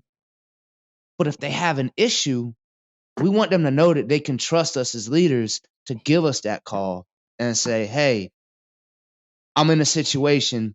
Can you help me out? And we might call the LPO. We might call the work center soup. Somebody else, hey, need you to go help X and Y sailor. Something. But so let's kind of put it to task right now. Hey, Reed, what would have to happen to make you comfortable with calling your chief? And we don't got to be specifically talk about your actual chief, but just figuratively. What would have to happen for you to like feel comfortable to call your chief in one of those kind of situations like that? She's comfortable calling me for some reason. all the time. So I will say this: at my current command right now, I'm probably not going to call those chiefs unless I am on my damn deathbed, like in the back of a cop car, like, because I don't have that relationship, because it's not their fault either. It's not their fault. I was on maternity, like I was pregnant, and at Marmac, their policy during COVID was you're high risk, you don't go to work. So like I don't have that relationship with them. But on my ship, that's like me and Chief Voles right now. I will call them for. I just called my chief from my last command 2 weekends ago because he knew he has a saw to help me build a beer bong for my husband's 30th birthday. I'll call them for whatever, like, you know. Yeah. But these chiefs in my current command that I don't know that well and I don't have that established relationship already, it would take a lot. Like, even if I know I said in the back of a cop car, but even then, like, well, you actually said on your deathbed in the back of a cop car. Yeah, on my deathbed. So that's a hell of a. I need to let people know. On your deathbed in the back of a cop car. I need to let people know I'm not going to be at work tomorrow. But it would take a lot. Like, hey, that relationship's just not there. Yeah, and I always hear that. I hear like familiarity from almost every single person I talk to. Is it the same for you, Jamie? No, it's not. I mean, I'm a pretty outspoken person, in case you can't tell. So I don't have the problem with calling my chiefs or anything. I think where I struggle is using a chain of command. So I get so concerned about chief, senior chief, master chief that I don't tell. I work directly for a master chief, and I don't always go to him first because I'm more comfortable going to, a chief or whatever. And so that I guess in the terms of junior sailor to master chief, it's just I don't have a problem calling him. I just also don't want to bother them. You know what I mean? Like I know they're busy, and I don't know if my concern is something to stop and have them stop what they're doing and ask them about it. That's really what makes me not call. Yeah, it's always like, like somebody would call me, like, somebody did call me, it'd be like, hey, senior, like, I'm drunk, man. I need a ride. I need something. I need you, and then I had to look over to my wife, be like, hey, babe, like, I gotta stop watching Peacemaker. I gotta stop watching Peacemaker. I gotta stop watching Peacemaker so I can go grab the cellar. Like, to flip that question on you, I'm asking. Let's go now to you guys. Like, if it's it's Saturday night, it's 2:00 in the morning. One of your junior sailors calls you, fumbling through his words. He's drunk. She's drunk. Wherever. What are you gonna do? Are you gonna like go get them? Are you gonna be pissed? Are you gonna be mad? Are they gonna be in trouble come Monday morning because they called you? Because that's what you told them to do, right? Yeah. So are they going to be in trouble because they called you at 2:00 in the morning? Or are they not going to be in trouble because they did what you told them to do? Hey, before you answer though, David, because I want the listeners that don't have a visual to see that Reed got she aggressive, the body movements moving. she swaying through the camera and everything like that. All right, what you got, David? I can't wait to answer this question. Well, me personally, I'm going to be all of the above, right? I'm upset because you're not being responsible, right? But am I coming to get you? Yes. And are we going to have this conversation all the way from me taking you home? Yes, we're going to talk about it. And we're going to be talking about it when you come to work the next day. So all of this, and then we're going to have some conversations about it, because that's not where, you should be. I don't think anybody should be out there getting drunk where they can't do anything, can't, take care of themselves. So we're going to have those type of conversations. But, you're going to be good though. This ain't going to be no retaliation. This ain't going to be like, okay, you not as where you was before. You know what I mean? I'm not finna say, I told you to call me, right? This whole thing could have been a whole lot different if you wouldn't have called me, right? So most definitely, I'm glad you called, and I make sure I say that too when I'm upset. I'm going to say, I'm glad you called me, but we got to be more responsible, responsible drinking and stuff like that. But most definitely won't be in trouble though, So see, I have a completely. I gotta disagree with you on some of that. Yeah. Completely different say. I mean, honestly, you call me at 2 a.m. on a Friday or Saturday, my response is probably gonna be like, well, I would come get you. However, But I'm drunk too. So, Well, but yeah. I'm glad you called. I'm glad you was responsible enough to not try and take that ride. Yeah. And, I'm going to find a way. I mean, honestly, I'm not going to be mad at him. I'm not one bit. I'm going to find a way. If I got to pay for an Uber to come pick him up, I'll pay for an Uber to come pick him up. If I got to try and find somebody else in the division, make some calls. Hey, stay where you're at. Let me make some calls right now. Try and reach out to some other people. Hey, can you help me out? Can you help this our division sailor out here, stuff like that? I'm going to find a way somehow, and I'm going to get them back safe. Now, I'll have a conversation with them next, when we get back to work, be like, look, man, hey, I'm glad you called me. But next time, try and be a little bit more responsible, because the way I would look at it, you had enough sense to know you were too drunk to drive. My next question is going to be, did you save enough money in your bank account to call that Uber yourself instead of having to call me? Yeah. So they knew they shouldn't be driving, which is good. I'm going to be happy for them, man. They made the right decision at a point where they was intoxicated, which not everybody does. But was the situation, they looked at their bank account and be like, shit, man, I only got $10 because I spent it all at the bar. Like, I can't get an Uber, so I got to start making calls. Is that the situation? And in that, I'm going to be like, hey, man, you did the right thing. But be a little bit more responsible with your situation and your money, if that's the case, I'll dig in a little bit deeper to find out what the real situation was. But that would be about it, man. I ain't going to be mad at them. Not one bit. I'm coming. I'm bringing bunt cakes. I'm bringing some baby bunts with me so they can soak soak up that alcohol. No, so honestly, my first reaction is, any call after like 2300, I'm looking over at Angeline, my wife, like, damn, babe, any call. My mom could call me after that. But I'm like, damn, So that's the first thing. But I'm telling my wife, because I like to look like a hero in her eyes too, So I'm like, hey, one of the sellers called me, babe. I'm gonna get out. I gotta go on Put a the rescue superhero mission, suit babe. and go get them. I think night one. I think the night that I go pick up the seller, I won't have any questions. It might be a little, I'm silly, so it might be like a little chuckle, like, hey, like, come on, man, get a car. You know what I'm saying? And then it's a drop off. But the next day or the next time I talk to him or her, I do want to know what their plan was. Like, what was your plan? You know what I'm saying? And I say that because if I could, it's no day in my life that I would like to delete outside of the day of my bachelor party. I still hate to hear about, like my actions during my blackout period of my bachelor party. Like, it's embarrassing. It's crazy. And I'm glad I made it over, that hill or whatever. Right. And I heard I did a million things. I just don't remember any of those things. You know what I mean? So I know how those nights could go. And I know sometimes they could go like unplanned. You know what I mean? For me, it might not have been like when I had crazy nights, it was like, that's probably gonna be the name of this episode. It was like hot Hennessy, right? It was like hot Henny, right? So like whenever I drink Henny hot, like I had a really rough like transition. Like what's hot Henny? What's hot Henny? Like you heat it up? No, like sake. No. So hey, you watch Stranger Things? You watch Stranger Things, right? So they got the upside down or whatever.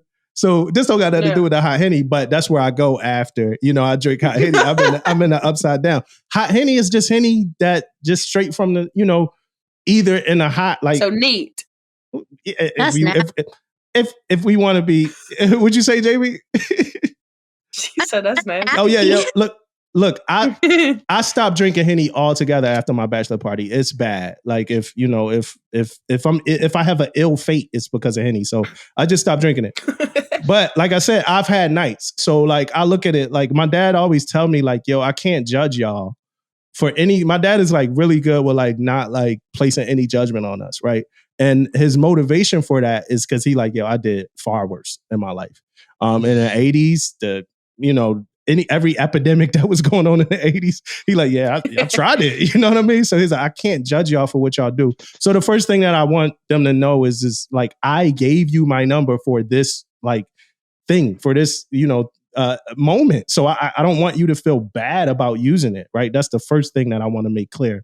But then the second thing I want to know is, what was your plan? Like, how far down the line was I in your plan of calling? Because was I your first step? I will be honest, I don't want to be the first step. You know what I'm saying? I don't want to be the first step.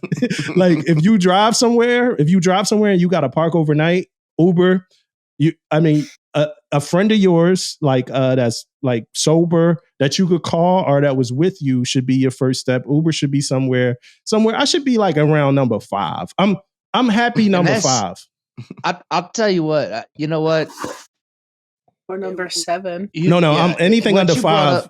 I don't feel important. Anything under 5. What you brought up, I mean, by what you're saying, as far as that is, yeah, where was I in your step? If you have a large enough division, how many other people did you call that said they can't help you out?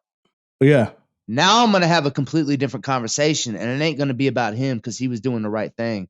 Now it's going to be the conversation when I get back to work the next day at quarters, be like, wait a second. So we got a sailor in our division who reached out to at least 4 or 5 of y'all. Yeah. And you couldn't help him. Yep. I don't care how it is. To me, the rank does not matter in the sense of the way I look at it. Us as a division, as a Navy, we're all brothers and sisters. We're there to take care of each other. Yeah. And if you telling me that you had to get to my number at number 5 or number 6 because you reached out to X, Y, and Z and nobody wanted to help you, now there's a completely different topic to talk about. Yeah. Yes. Yeah. I gotta be number 5. Like, even if I got a 20, I know you got something to say, Reed, but this is my last point, because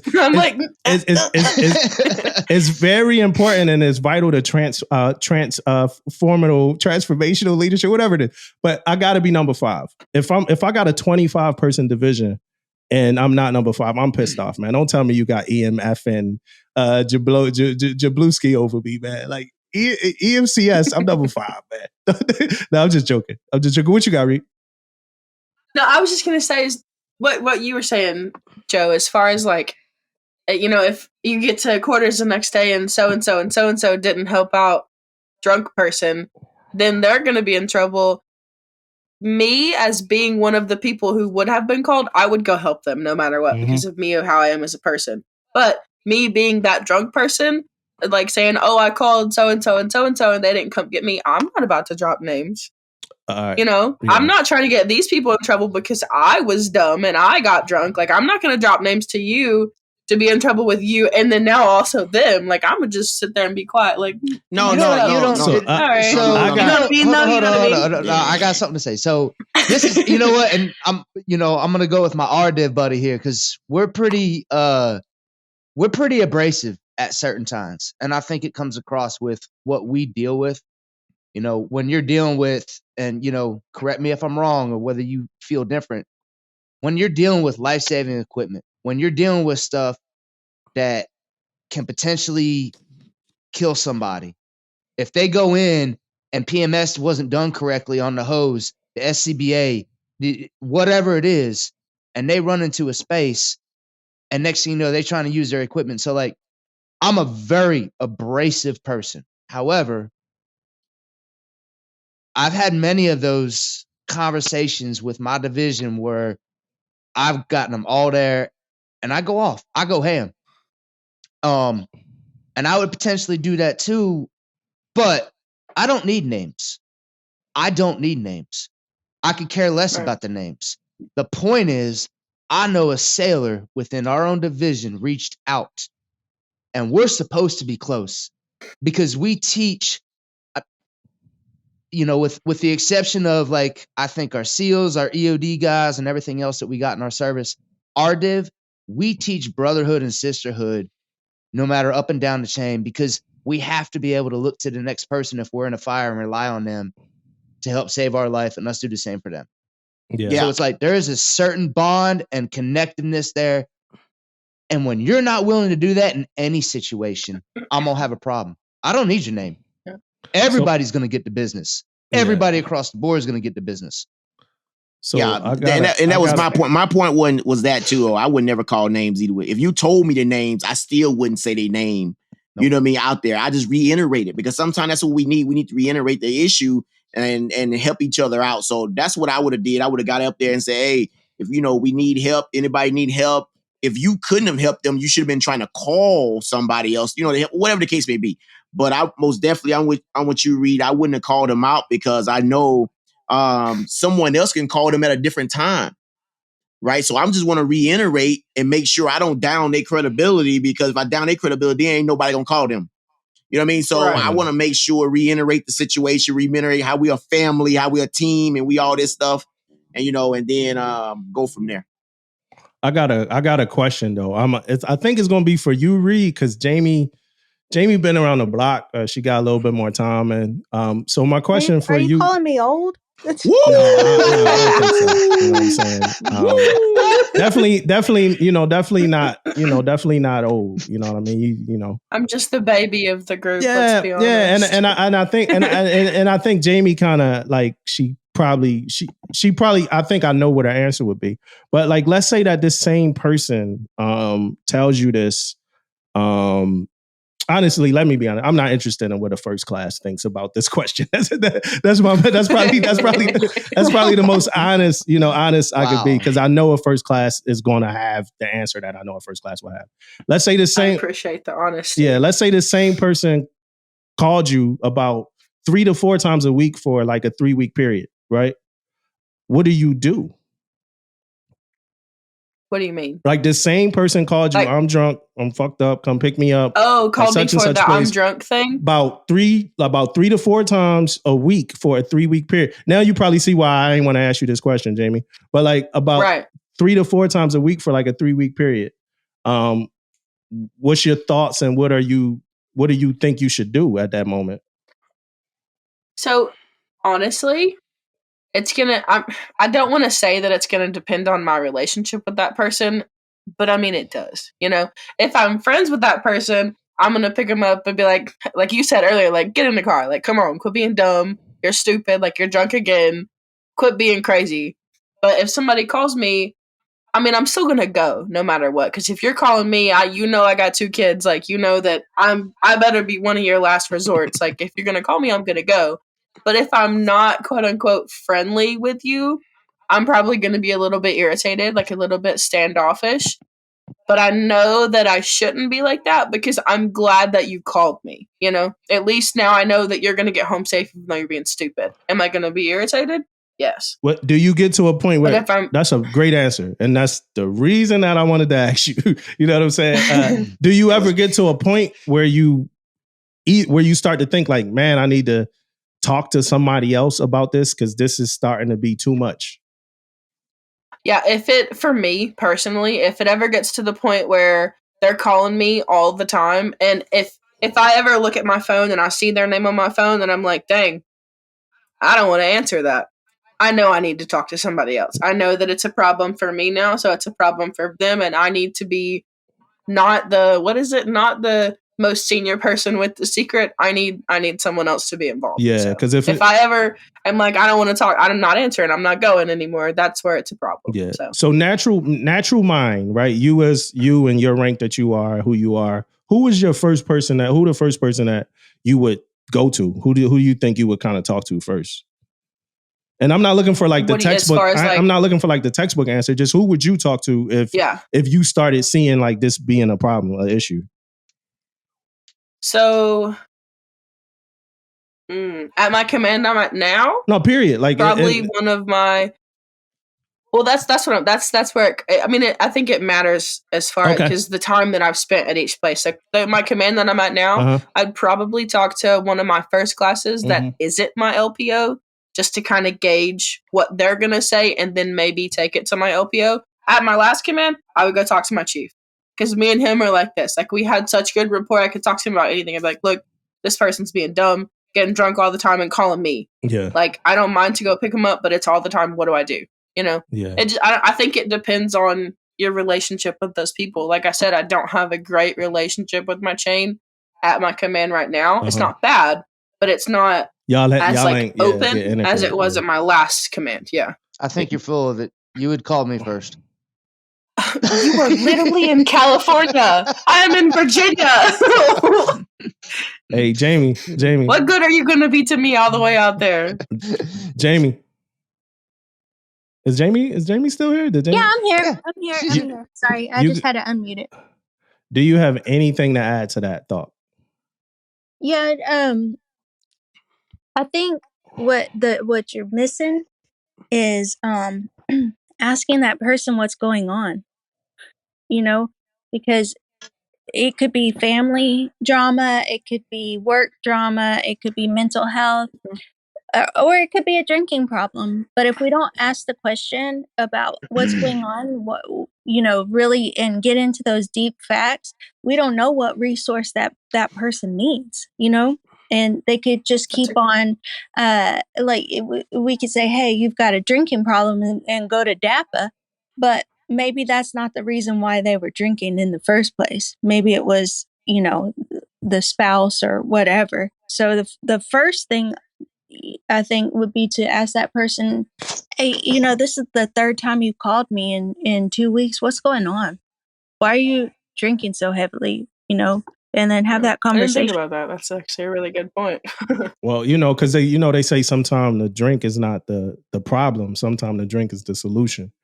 Your thought process about going to somebody higher is perfect because, like, most likely that person gonna talk to the DAPA, and the DAPA is the person that has the answers and the resources to, even if drinking is the solution, vice the problem, the DAPA is like that person that could get that person to the best people, to talk to. Because there's something going on. You need some help from some professional that I don't think anybody in your chain of command like going to be able to fix, like, going to be able to help out with, unless you got somebody that's a trained like therapist that went to school for all of that before they join. And even then, that shouldn't be in their scope to be helping somebody with. You got professionals like that's, trained.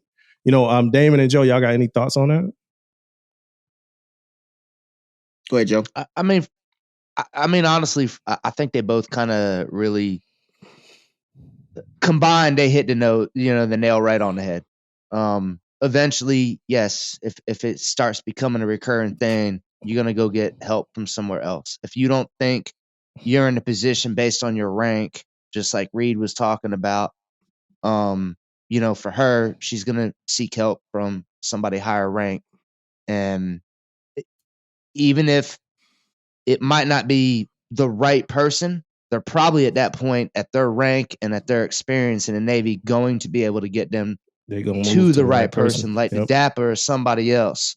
And then Jamie, obviously, she cleaned up exactly what, the one thing Reed kind of missed is, okay, is there a bigger problem here? Is there truly a drinking problem? That somebody, nothing personal, but somebody like Reed at that age, hey, we still thinking about partying too at that age, Right, so we're not really looking at it that way. But somebody like Jamie, being more experienced, that's something that's going to cue her right off the rip. But either way, I think they're both basically just hitting it right on the mark. Yeah. And that person still. About that. Yeah, and that's good stuff. That's why we got Jamie here, like, to kind of inform. And that's why we do things like that page. It's just to get experience. It's just different people sharing experience that could get you further. You know what I mean? And it ain't I got a question that kind of goes just exactly what you're saying. So you got to get sassy with it. Side to side this time. So I got a question for Jamie and Reed. So we've had this page up now for about a year and a half, roughly. Has it been that long? Might be a little bit longer. Gosh. Okay, so, huh? Has it really? It's been a minute. Yeah. And I've noticed, and I'm curious if you guys, because of the admin and way it's set up, we have. I don't think we explained or it came up. So our admin, we have our own admin messenger page. We do a lot of talking behind the scenes. A lot of talking. You know, we got 2 Master Chiefs as our admin. We got quite a few other chiefs. We have another first class as our admin. Like, we got a good group. We got a Fleet Master Chief in there, which is crazy to me. My question is to you guys, because they may or may not know it, but a lot of the decision making that goes on when some of these things are coming are the way that we deal with things very specifically in the Chiefs mess. Have you guys, being junior, being able to see the behind the scenes of the way we really do things, do you feel it's benefited your career or give you a better insight into the Navy? And what we do as far as leadership and the way we look at things?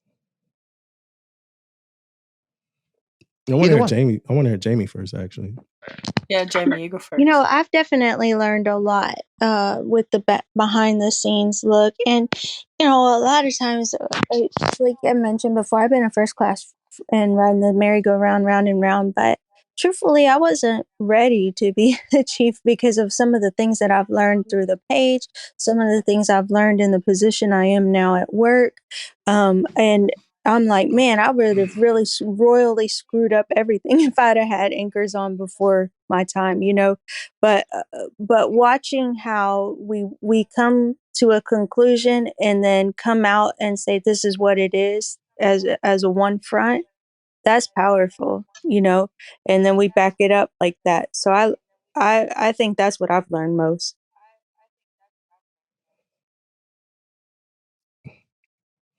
What you got, Reed? I mean, pretty much the same, honestly. It's seeing like the open discussions between everybody, because it's like we'll have a really controversial post as far as like, oh, I don't think this should be posted because of this. But then somebody comes in and they're like, okay, we'll look at it from this perspective. You have this, and you're like, oh, okay.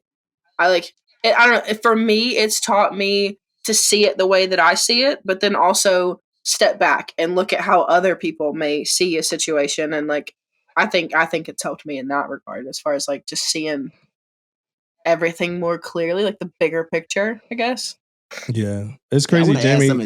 I want to add something what Jamie said earlier.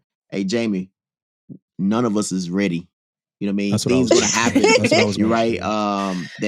So don't take it as that. Like, hey, I don't know if I was ready.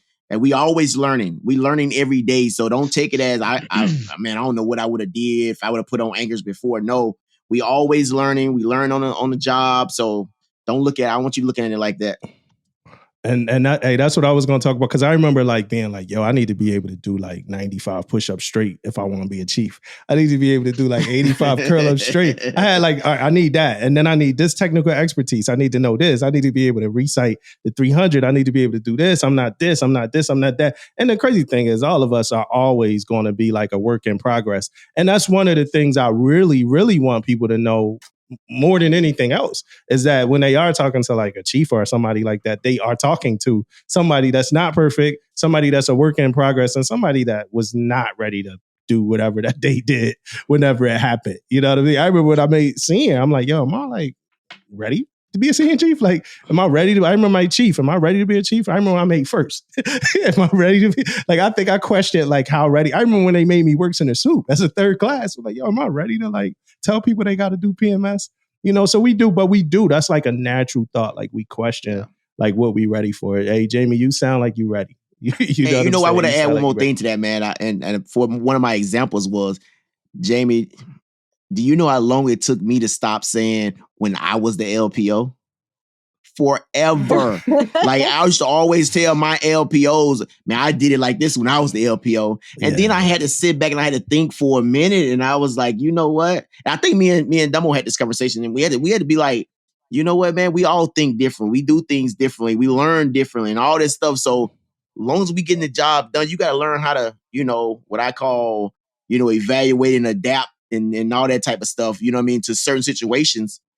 Because I'm here to tell you, man, I used to always say that to my LPOs, like, man, I used to do it like this when I was the first class and I was an LPO, and it don't work that way because they looking at me like, you ain't the LPO. You know what I'm saying? Yeah. So Right, you right. got to most definitely. It's a learning process. It's learning.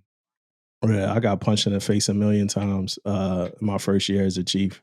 And my LPO actually told me that one. Like I talked about that a couple of times on this podcast already, but it was my LPO. No, one of my other first classes was like, hey, you know how you always talk about like when you was the first class and stuff? I'm like, yeah, for sure. That's, kind of get the guys kind of like seeing she's like, yeah, none of us like it. I was like, we don't give a shit. Quit telling us. I'm like, I'm just letting them know it's possible. It can happen. Hey, Brett, I saw you had your, Jamie, I saw you had your mic unmuted, so I want to make sure that you got every thought. Like, I don't want to skip whatever thought that you had. No, I was just gonna agree. I know,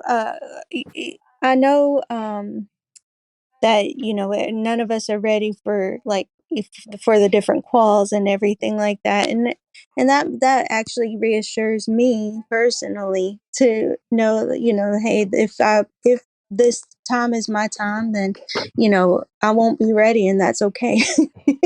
But as leaders, I'm always reflecting, I'm always tweaking, I'm always, oh, I should have said this, or I should have did this, or now I realize I did, but I think the most powerful thing that my chief recruiter, my master chief, told me is not everybody is you. Because I'm like, well, I did this and I did that, and they should be able to do that too, but not everybody's you. They do things differently. And that's one of the most powerful lessons I've learned as a recruiter, Yeah, and that's a tough lesson to learn. I remember learning. I'm like, man, I think I still have to learn that. Like, I forget it, then I learn it again, and forget it, then I learn it again. But I learned that a lot in my first year as a chief as well. What's up? Could give some, insight. I'm gonna give a little. I'm not gonna say what the season is. We don't like to do that, but I'm gonna say a small part of it.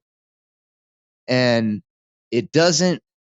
One thing about the season and becoming a chief, I don't care who you are out there, anybody listening, you're gonna fail. You're going to fail at some things, and it is designed that way. It's intentional, and it's not that we want you to fail. It's because we want to see what you learn from that failure. Because even when you get into leadership, even when you are the chief, even when you are the senior chief and the master chief, we're still going to fail. We're still going to make mistakes. The difference is, and one thing that we push during the season is failure. It's an intentional thing. We want you to fail because we want you to learn something from it and to grow from it. And we want you to take that lesson on no matter what. So it's not a matter of you failing as a person or a sailor or anything else. It's a matter of we want you to learn how to take failure. Yeah. So that's just a small tidbit. And I think that's something I loved about the season and seeing how people grow from it and then continue to grow throughout their career afterwards. Yeah. The biggest thing for me when it comes to failure or anything is who I'm failing. Right? Like, if it's something that I don't like to fail sailors, though. You know what I mean? Like, and the thing about it is like, but that's gonna happen sometimes. Yeah, it's gonna happen. But my thing on when it's happening, how many people I done reached out to when that happened, though? You know what I mean? Like if I know I got a situation, I know I'm about to fail a sailor, you damn right I'm reaching out to a lot of people before I freaking, fail that sailor on something that I probably know they may have experience in, or they may know something about. And that's the biggest thing about the mess on our reach. You know what I mean? Our reach is crazy. So that's one of the things is that I like to, reach out before I fail that sailor on something. But you're right. I mean, failure it's inevitable. It's gonna happen. But you most definitely don't want to fail sailors because you lose that, that respect for them. And once people start talking, you mess around and your ass don't have no legs to stand on, right? So, but to me, it's that failure is what makes you stronger. Oh yeah, most definitely. Depending on how you do it, and that's what we all fear. We all fear failure. We all do. Yeah. No matter what, across the board. The difference is, are you going to let failure shut you down? Which most people do. Yeah. Not most. A lot of people do. And then owning it, right? Owning it too. That's a big thing. Owning it. Yeah. But to me, that's the hard part. To me, the biggest thing is, what did you learn from it? And are you ever going to let that same failure happen again? How are you going to correct it? And that's, if you can learn, and I tell my kids this all the time, that's one of the biggest lessons I tell my kids. Did you fail? Yeah, cool, great. Who cares? It happens. Did anybody die? No. All right. Everybody's still good? Did you learn something from it? And what did you learn from it? Yeah, to me, that's the biggest thing. Yeah. That's the most important thing, because you're always making yourself better with those failures, most definitely, no matter how big or small they are. It's crazy. One of the crazy things about life is like, man, like, and being married is like, you know, sometimes it's that illusion that, like, for instance, like, I want to fail so bad. Like, I want to fail. Like, I actually want to do shit and fail at it. Like, it's for some reason, like, that's like something that I want to do.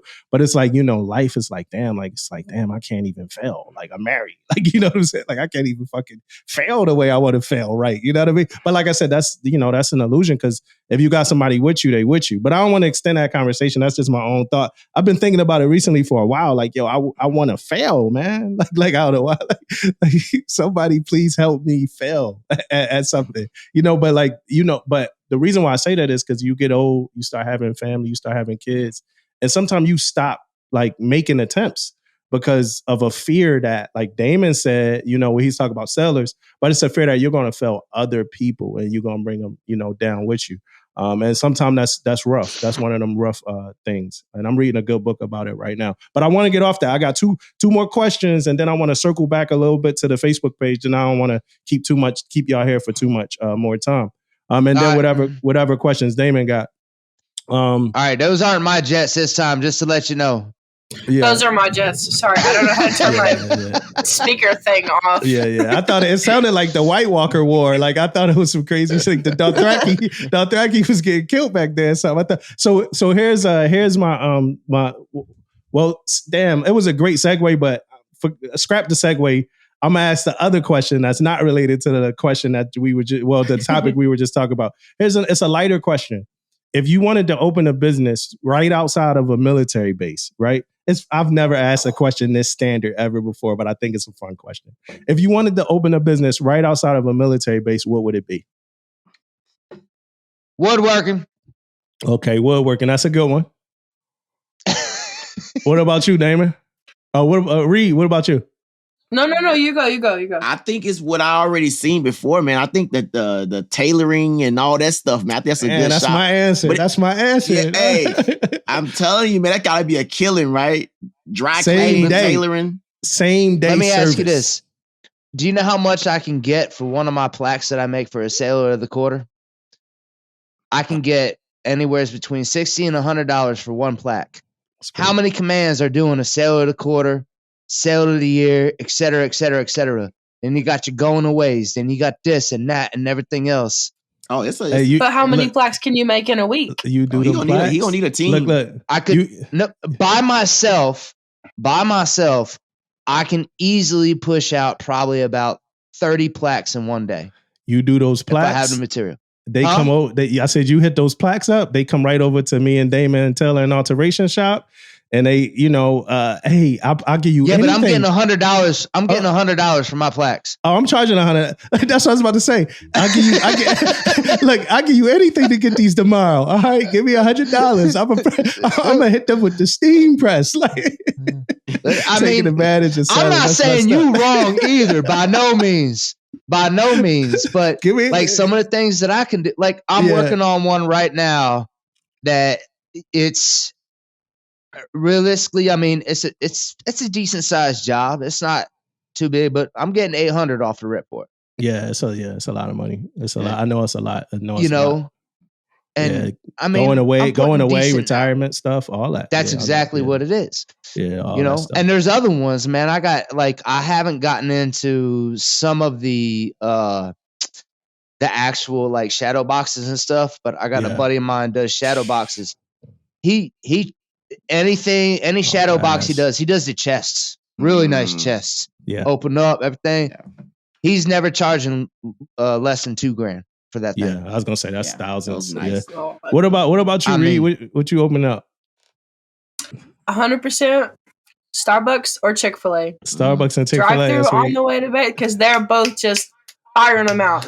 Quick drive through on the way to work. You're gonna get coffee. You're gonna get breakfast. There you go, easy money. I knew I was gonna hear a restaurant from somebody. What about you, Jamie? Well, since y'all took all the good ones, I was gonna say, I'm gonna have a bar with a tailor shop and a trophy shop in the back. I'm gonna put a couple of cars in the front for sale, and I'm gonna sell Chick-fil-A on the side. You hit him with the Jamie's gonna have a strip mall. Got it. She's a one-stop shop, bro. One-stop shop. Jamie's one-stop shop. That's the name of the episode too. Jamie's one-stop shop. The one about Jamie's one-stop shop. Yeah, we got it. Hey, so have you seen? I got addicted to TikTok, and I saw this TikTok. I don't know if you've seen this one. It was funny. It's a restaurant called I Don't Know. Nah. Plain and simple. When your wife says I don't know. Because yep. You asked me what restaurant you want to go to. I don't know. Okay. Boom. It's literally a restaurant. I saw that, and it's big old bold letters right on the side of the building. I don't know. That shit is creative. Hey, that shit is creative as hell right there, man. That's creative, man. That's good stuff. That's what I'm gonna name my bar. I don't know, bar with the trophy shop, the alterations. That's gonna be the Liberty Center right there. They going straight from the ship right there. Serve season. Yeah, you about to have some business. I got another question. This is my last heavy question, and it got to do with Navy and it got to do with just life. Period. I'm gonna ask the second part of the question first. The second part of the question is why is respect so fragile? Or why can respect be so fragile? Now, the first part of this question though is why do the bad moments outweigh the good ones so heavily? So I'll give you an example. Oftentimes you might have like somebody, whether they're a leader, LPO, whatever, they might like 9 times out of 10 out of the 365 days of the year, whatever, they provide enormously unequal balance of like great moments. But like 1 to 2 like really bad moments and experiences could like completely ruin your respect for this person, right? And my thought process, and this from everybody's mind, Damon too, like my thought process is, first of all, do y'all think that that's a true, thought? And if that is a true thought, then why do you think that is a thing? It is a true thought. It is. And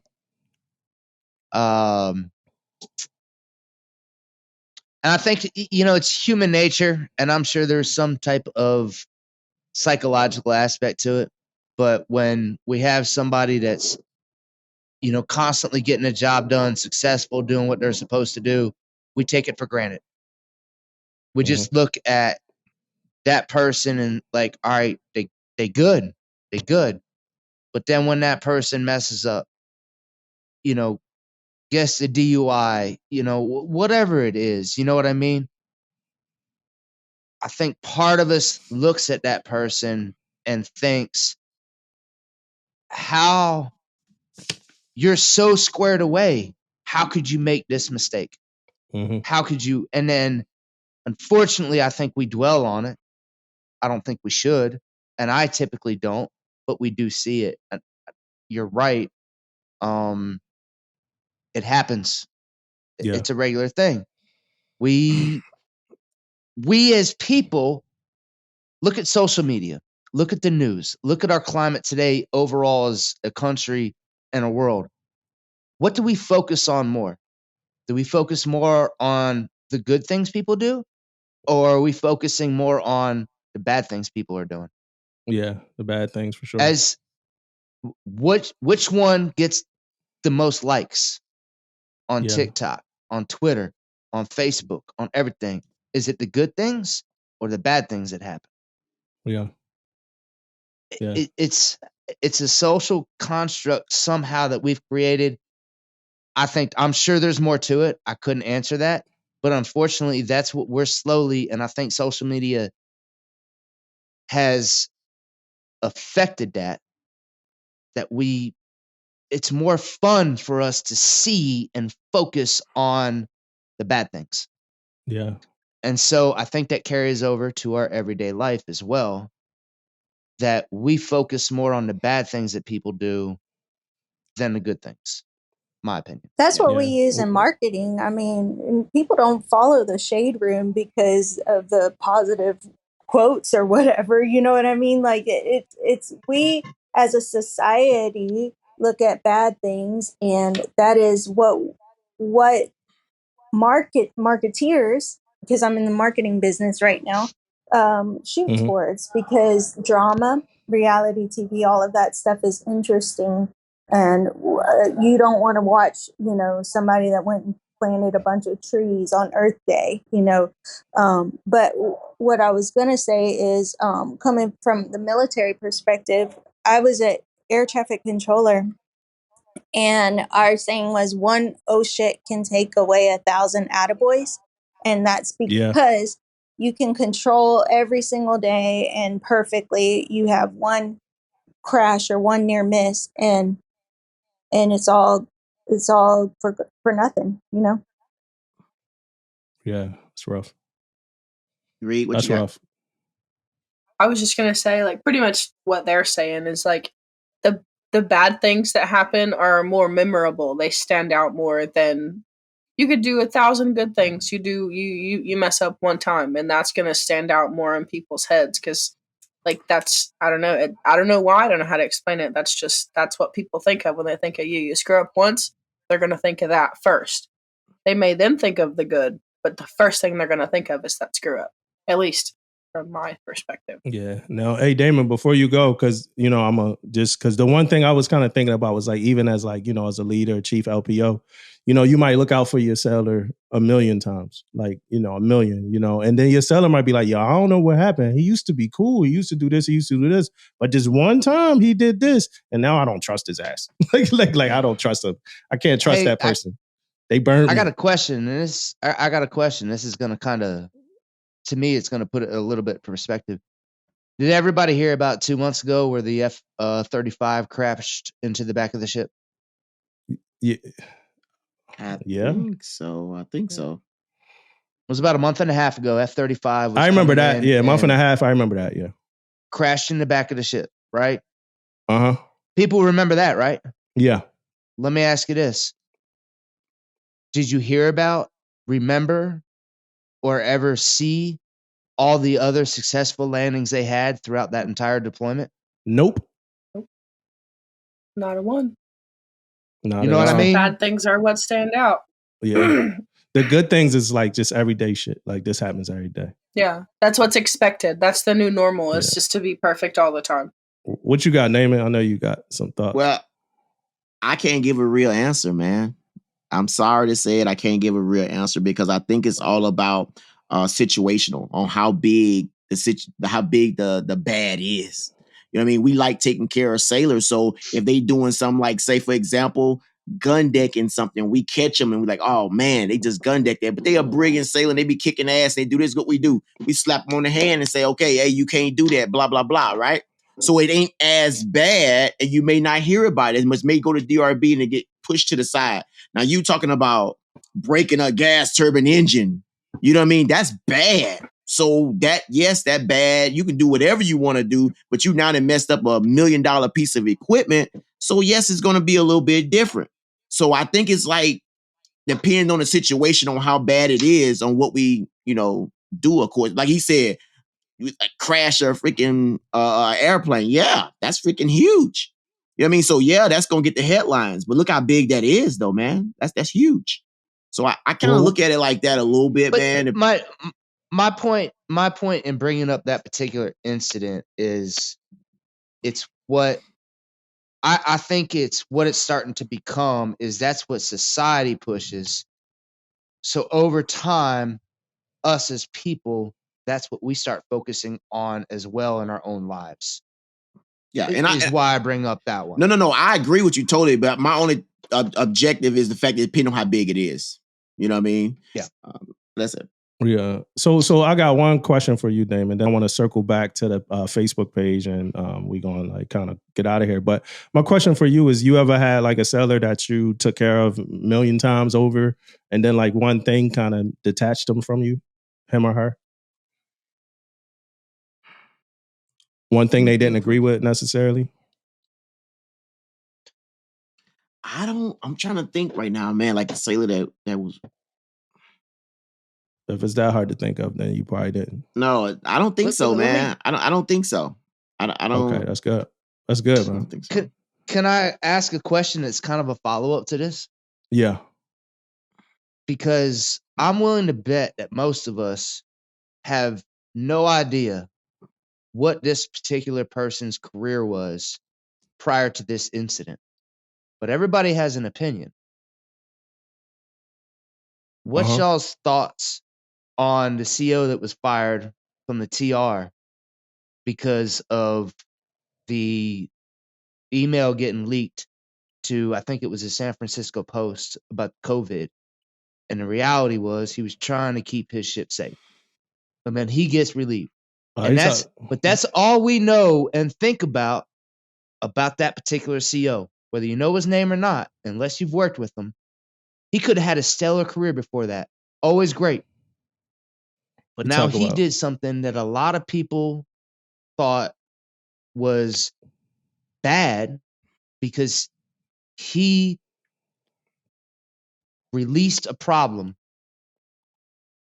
that was going on his ship that wasn't getting taken care of when COVID first started and they all had to get ported in Guam. Because to me, that kind of falls in line with this. So I'm going to answer this question like this, right? I'm going to answer the question like this. And so I'm going to start off by saying this. I'm not trying to duck the answer to the question. I'm going to answer the question like this. That is a whole entire another conversation podcast that I feel like we could have, and I would like to have it with you if you want to come back. And this is my thoughts, though. Damon might answer or whatever, but I have a specific answer, and it's twofold. So it goes two ways. We actually talked about it on a previous episode, but I got a specific answer that's twofold, and I would love to have it, but for the sake of time, I don't want to open that conversation up right now. If you could understand that, you know what I'm saying? I don't know. What about you, Damon? Well, my only take is it's a lot of more information that we need to make any type of decision on that, because we don't know his situation. We don't know what he went through. We don't know none of that stuff. But you talk about Captain Crozier. Yeah. But what I do know, this is how I'm gonna answer. But what I do know is, and the way what I read about it real quickly is that regardless, it's a chain of command. Right? When you release something, it's also levels to that stuff. When you release something out to the public, you have a chain of command. And I don't know if he reached out to that chain of command. I don't know all that information. That's why I can't give you a direct answer about it. But if he didn't and he leaked something out, you know what I mean? It's from my understanding, what I read, he wasn't the one that pushed it. It was somebody within the email chain that he sent it to. Ree want to say something so bad. I can see it, man. So bad. That's a hell of a topic. So man. the only thing, I was on deployment when all that happened because we were deployed during COVID, and the only thing that I saw from that was a video of on a carrier, damn near that whole ship platform being in the cargo, whatever the heck it's called. I ain't never been on a carrier. Whenever he was leaving, chanting his name. Captain, like chanting that man's name. And that told me everything I needed to know about him. He was obviously there for those people or they wouldn't have been there. He did right by them or they wouldn't have been there. That's all I needed to know. Yeah. But my point goes back to what your original question was. Bad stuff. That's all we remember. We don't know how good this career, this guy could have been up for Admiral. This guy could have been a stellar CO, but because of that one decision, changes everybody's perspective. Yeah, I agree. And that's why I brought that up. Yeah. And that's because the negatives suck. And that's parallel to the name that I will not mention this episode, guy who recently did something to another guy, and we all thought that the guy that I don't want to mention was like just this perfect, pure person, and then he did this thing, and now he just looks like one of the worst people ever. or whatever. But I don't want to mention his name because I feel like we said it too many times recently or whatever on our military podcast, and he's not military. But if you want to take a hint, he played in a movie called Hitch. But all right. Smell with. Yeah, so let's smell with. So let's yeah, that's a good one. So let's circle back. I want to circle back to Jamie because she wasn't here in the beginning, and I want to ask you, Jamie, what's your vision with the Ask the Chief Facebook page? Is it even to extend it past a Facebook page? Like, just what's your vision with this Ask the Chief thing that we got going on right now and in the future? Originally it blew up so quickly, and everybody was really interested in it, but and talking a lot about it, a lot of controversy. But the vision for the page is to create that environment that I talked about previously that allows the safe to ask the question. And I kind of like what's going on with the page right now because there's a lot of anonymous posts, and it's allowing people to just outright ask the question without fear of reprisal or anything like that. So I really like that part of the page. And then I know we've talked about doing some more live streams in there, and I'd also like to recognize some sailors that are out there fleet-wide doing great things and have them be a star on the page. So that's kind of my vision. Yeah. So it's big stuff. Like, it's great. Like we said earlier, you wasn't here, but it's big stuff going on that page. We talked about the transition of what it was to what it is now. And y'all cleaned that shit up great. So that's kudos on y'all. And I appreciate it. I can't stop talking until I ask y'all if y'all got any questions for us that we didn't talk about from more so from Reed and Jamie. No, I already got sassy and asked all my questions. I like it. No, I wanted to, maybe we can close with this. I don't know what your plan is, but you talked about respect in that last question. And I kind of wanted to hear from you and Legs. Damon. It's Damon. What did I say, Legs? Legs is weird. I every time I say it, I think the same thing too. Like Legs with a Z too. It's like a Z. I thought it's like real weird. I thought you were Damon because your name is Damos. I was like, I've been going this whole time. Wait a minute. Okay, that's funny. But no, I'd like to hear about what it takes. What was the respect question you had asked earlier? So it was connected to that one, but it was why is respect so fragile? Yeah, that is what I wanted to hear from y'all. Well, from my point of view, I think the respect question can be fragile because no one wants to. I think when you create, it's an environment thing for me. Respect. I think once you create that environment and you open yourself up to sailors, the respect is kind of more mutual, and then you kind of can know the boundaries you can set. And because it's always some boundaries too for respect, right? But when it comes to why it's so fragile, it's because of rules and regulations that we have to think about and we have to talk about and we have to acknowledge that they are there. So it can be fragile because you may want like for example, I can have a first class, second class, man. We could be from the same hometown. Matter of fact, that bring up a point. It's just I ain't gonna talk about that right now. But you can have somebody that's cool that you guys bond with, but it can be fragile at the same time because of you have a division, you have a department, you have all these things, right? So you have to be careful, and it can be fragile. But as a leader, we know the difference in a good division and a bad division, and all these things over experience and over time and all that type of stuff. So a respecting is earned. I feel like sometimes people think automatically because you are senior chief, you automatically get this respect. But it's different times now too, though. You get a respect. Your rank is respected, but at the same time, is that sailor gonna call you in the middle of the night if they got an issue? If you don't build that relationship, probably not. So it's things like that when it comes to respect and being fragile and stuff like that. What you got, Damo? It's crazy. I hate when we agree. I hate it, man. Like I wish we disagree. I wish we was like skipping Shannon. I wish we disagree more than we agree. But I agree. But I'm gonna say it completely different. I think respect is as fragile as the relationship, right?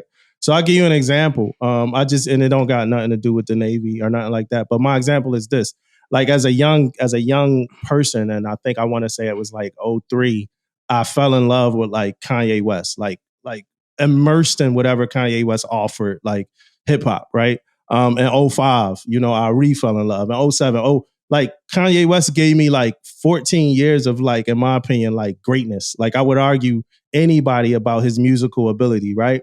Now, Kanye West has done some things that he might have fell out of the grace of like some people, but it's like, yo, it's gonna be hard, for me, because I built up so much. So I said, like I said, respect is as fragile as a relationship. So I built up so much of a relationship with like Kanye West to me as somebody who I love as a music artist.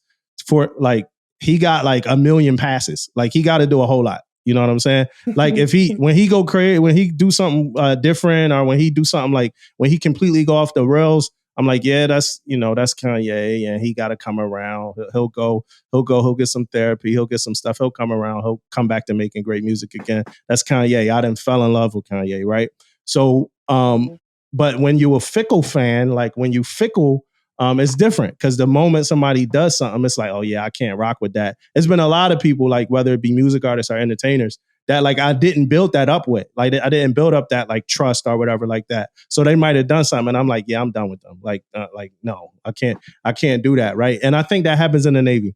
So I think that you only as fragile, like respect is as fragile as a relationship, meaning that some people don't build up, and that's the part that I think Damon was talking about, that I'm talking on the other side of.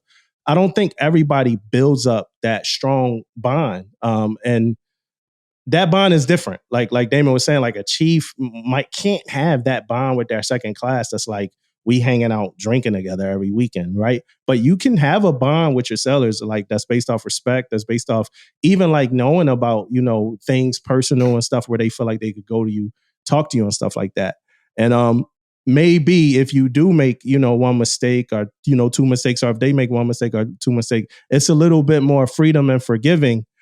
Because y'all built up enough of that, relationship that respect don't just go away after like one mistake, right? And I say that because I've been in positions like I talked about it on a podcast before. Like I had sailors who built up like so much of a great like perspective about me, and then I cheated on one of my PFAs. Like I cheated on a PFA, right? And I remember like a sailor was like, "Damn, man, like that just made me think so much." Like it took like a year for them to say it because I had to work my way back into like being respected again. But she was like, "Yo, when that happened, like I just like it made me like know like you were here." She just really like it made me know you were human, and I lost a lot of respect for you. She was like, "You built it back up, but I lost a lot of respect for you then."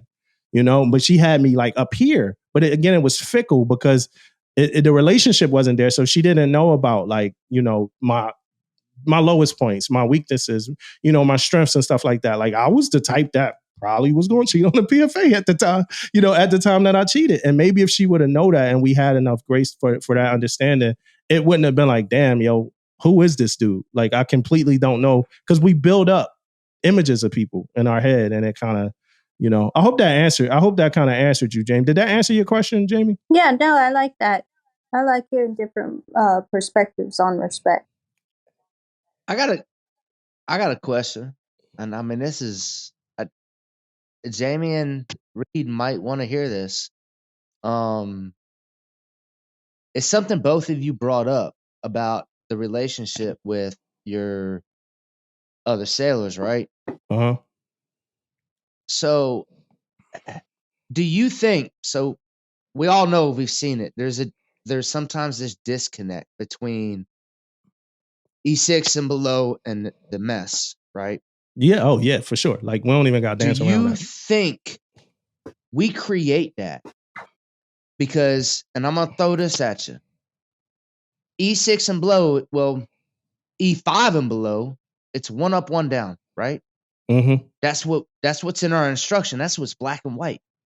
You can hang out with, date, this, that, etc., everything. Hold up, shit.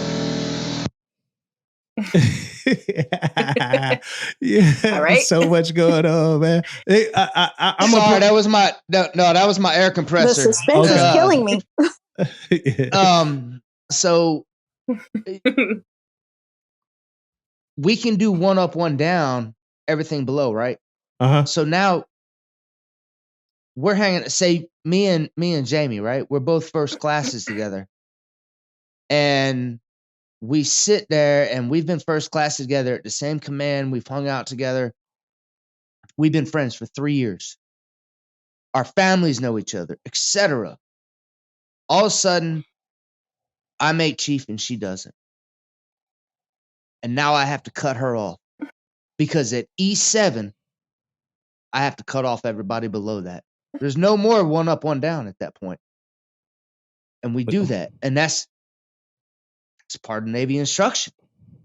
Do you think we are creating the divide ourselves because of that? And I had my own personal experience where my next door neighbor, when I was in housing, I was a third class. My neighbor was a first class. We technically weren't one up, one down, but our kids were the same age. They hung out together. He was a first class. The second he made chief, he stopped talking to me. Would never associate with me. Kids still hung out. The wives still hung out. That dude wouldn't hang out with me at all. He would not talk to me. Do you think that we are potentially creating that divide because of the way we're kind of putting that policy in place? So I'm gonna let Damon. Hey, Damon, you can answer that question first, right? But like, so the reason why I say that is this, because I was like, so the way that was a long question, right? You ask some long questions, Joe. Like I like it. But you understand what I'm getting at. Yeah. So look, but because it was like a roller coaster. Like I'm going up it slow, like choo. I'm like, okay, I got to answer. Easy answer for this. Easy answer. Choo. And then boom, it's like when they make chief. So that was like the downhill part. So I'm like, okay, I do have an answer, but I'm interested to hear what Damon got to say first. No, I mean, look, I mean, the create. Hey, you know what? Actually, Damon, if you don't mind, would you actually let the two others answer to see if they feel it's actually a problem and potentially something that they see is an issue? Okay. Jamie, if you want to go first, especially you, Jamie, because I'm guessing that at some point, as long as you've been going for chief, I'm sure you've had a lot of friends who have made chief. You know what I mean? And you may have experienced this yourself. So I'm kind of curious. You guys first, if possible. Yeah, it sucks to see. I mean, it's great to see your friends move on and everything, but it sucks to be left behind. But I call some of my closest friends chief now, right? Or senior chief or master chief or whatever. So I have a lot of respect for the rank that they are. But when it comes to respecting the person as a leader, I'm a little bit different. And that's just because, I view this leadership as solving problems. She's in and out right now. Oh, sorry. Hold on. Let me go to the. Can you hear me now? Yes. Oh, okay. I forgot where I was going, but I was saying that I respect the rank, and my friends have moved on, and it does suck to get left behind. But when it comes to the respect of respecting them as a leader, that's where I kind of vary a little bit, because to me, leadership is solving problems. And when I don't bring you a problem, or when I say, no, I'm good, that means that I don't think you have the answer, So that's kind of where it varies. Sure. But I will always respect the position that they were in and respect the rank. But sometimes, I don't feel like they have the answer. But here's kind of my question, a little bit more direct, especially for you, Jamie. I'm sure you've experienced it. Is you had a fellow first class who made chief, and you guys may have been close or tight, and maybe even hung out family-wise, and all of a sudden they make chief and they cut themselves off. Do you think that is potentially a part of the problem that is creating a divide between the mess and then E6 and below? I guess for our new sailors coming in, no, for old salts like me, I've been in 16 years, so no, it don't bother me. But I can see our newer generation of sailors that affecting them a lot. Yes. What about you, Reed? So honestly, I've never experienced that disconnect. Really, because so like I said, like I told you guys, like I still talk to my old chief regularly, and on a personal level, my husband just got kicked out of the Navy in February because he made a really dumb decision that affected all of us. And the first person that I called was my old chief, who's now retired. The first person I called was like, "What do I do?" So I don't feel like there is that disconnect for me for the experience that I have had personally. I feel like I can still talk to those people about anything, and I think that's great. I know that other people aren't as lucky to feel that way. I know that there is a disconnect, but not for me.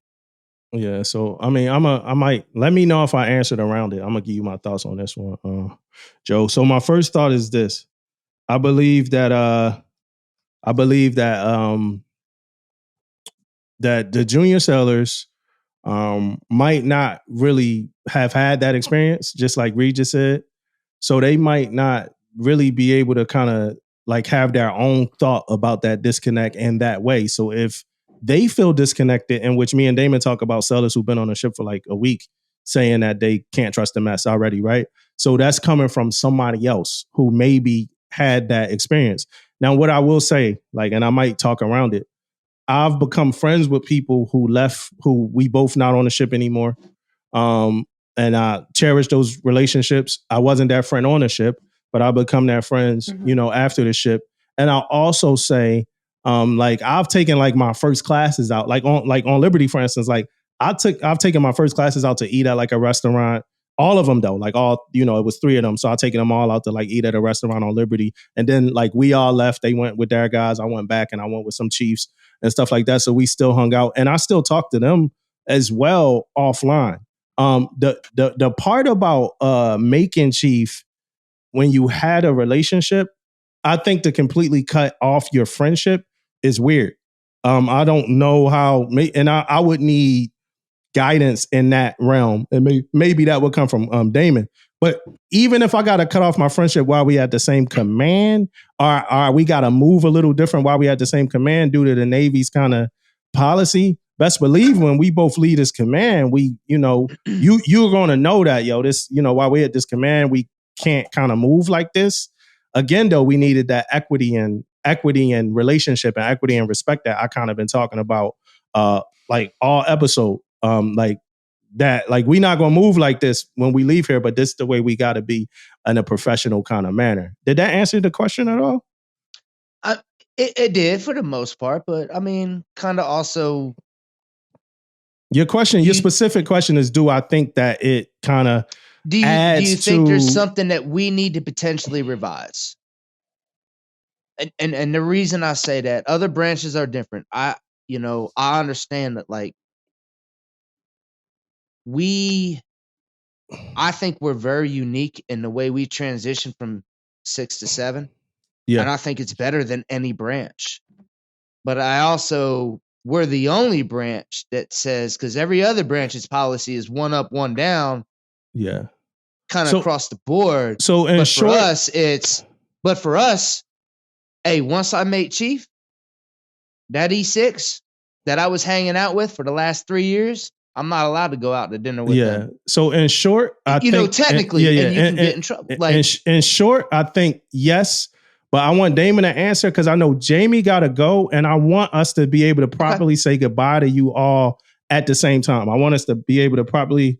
Oh, she got to go. So Jamie got to go. All right, hey Jamie, appreciate you. Thanks for what y'all doing with the. Thank you so much for having us on. I really do. Thank you so much for this. Was great. Thanks. And then good luck with yours. I think E14 podcast. I think that's your thing. We'll have a connection when us on y'all's or y'all on ours. Definitely. Yes, most definitely. I can't wait. Thanks. Good stuff with the page. Keep it up. Great work. We appreciate the work that you're doing out there. Thanks. Hey, Damon, I know you got an answer. So I mean, my answer is real quick, man. And again, it goes back to situational a little bit, Joe. And the fact of the matter is, if I've been with a first class, we've been together for 3 years, and I make it. It's more to it now, though. And I say it's more to it because of the fact that now I can be in a ranking board, but that's my friend, right? So now I can go in this ranking board and say, no, that's my guy right there. We hang out, we drink together. Now it can be favoritism. So it can be all type of things that can happen in that situation. But at the same time, it depends on the situation still, though. It depends on the situation. I just want to jump in real quick on that. That's where you, as a leader, need to be good. Us, not you, not just you, us. As a leader, need to sit on that ranking board and say, hey, look, on this particular person, I need to recuse myself. And we can do that.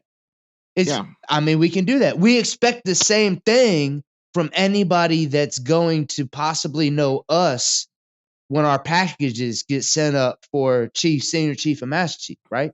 Yeah, but we're gonna expect the same thing. I agree, but when we at a command, how do we just not? It's a way that we don't even have to even worry about that, right? And the way is that we just don't associate with it, right? Because you're gonna have those people that's not gonna do what you said, Joe, right? But you're right. But you're still gonna tell me that even in a regular situation, you're gonna tell me I made chief. I'm on a ranking board the very first time. I've known this dude 3 years. You think I'm still not going to be partial? Hell, just in general, you think I'm still not going to be potentially fight for and somewhat partial for my own LPO, who I know does a good job? I mean, still going to run into that. Yeah. You know, my biggest question, and I'm not saying it's right or wrong. Yeah. My biggest question is, do you think we are creating our own divide because we cut it off so abruptly? So we I don't say think it's the Chiefs. I think it's the Navy. Yes. No, and I don't think it's the Chiefs. It's what we're held to. It's the standard that we're held to, and we have to do it. And we do it, and we abide by it. But like, we say 1 up, 1 down, right? Yeah. And it's 1 up, 1 down up until you become a first class. At first class, it's 1 down, that's it. At chief, once you become chief, now it's not even 1 up, 1 down. It's no down, 2 up. Yeah. In the reality, because we're all brothers. Yeah. Do you know what I mean? And other people see that. Other people recognize that. Yeah. So if we're preaching one thing at one point and then doing another. Well, I also think, man, when it comes to back to the respect thing sometimes too, and this come from like us talking, this come from just sailors interacting as a leader. Now I'm the boss, but we've been friends for so long, right? Also, sailors going to see our interaction. Junior sailors going to see our interaction now and see them talk to me. We talking to each other a little bit different, you know, because we buddies, we homies, and we friends or whatever. And that's another thing is going to have to be like talked about, you know. Yeah. So we kind of like, you know, try to, you know, get away from some of that stuff. But you're right. I mean, every situation I say is always can be a rebuttal to that situation. You know what I mean? This is a very hard topic. Yeah, I mean, honestly, because of the culture that we have already implemented in institution. The Navy, you talk about like an institutional process, like dating back. You know, so it's a part of our everyday thought process. There's so many things that are involved with this. Yeah. But the biggest question, is it possible, yes or no, that you think this is creating a divide? Because, and I'll ask Reed directly, because for me as a chief, well, I want to throw that to like our listeners too. I want to throw that to some of the master chiefs. some of the people on the page that'll be listening to the episode, and that, like, I want to see, because that's the goal too of our podcast too, is to like be able to ask more questions than we can answer. And I think we've been kind of asking this question now for like 10 minutes. So I want us to be able to just ask it out to the listeners and see what the listeners got on it. What I do want to do though is thank Reed and thank you, Joe, for like starting this page, getting this thing going, and creating this forum for sellers to have conversations like this. What I hope that we did today was kind of make this episode of this podcast feel like a audio visual version of what that Ask the Chief page is and what that potential could be. So I thank both of y'all. And I personally think that y'all doing great things and whatever Damon got. Yeah, I want to do the same thing, man. I want to thank you guys for coming on, man. Great conversation, especially having an RDF buddy in the building. But at the same time, man, great perspectives, man. Like, and I love, man, like Joe, I know you started this page.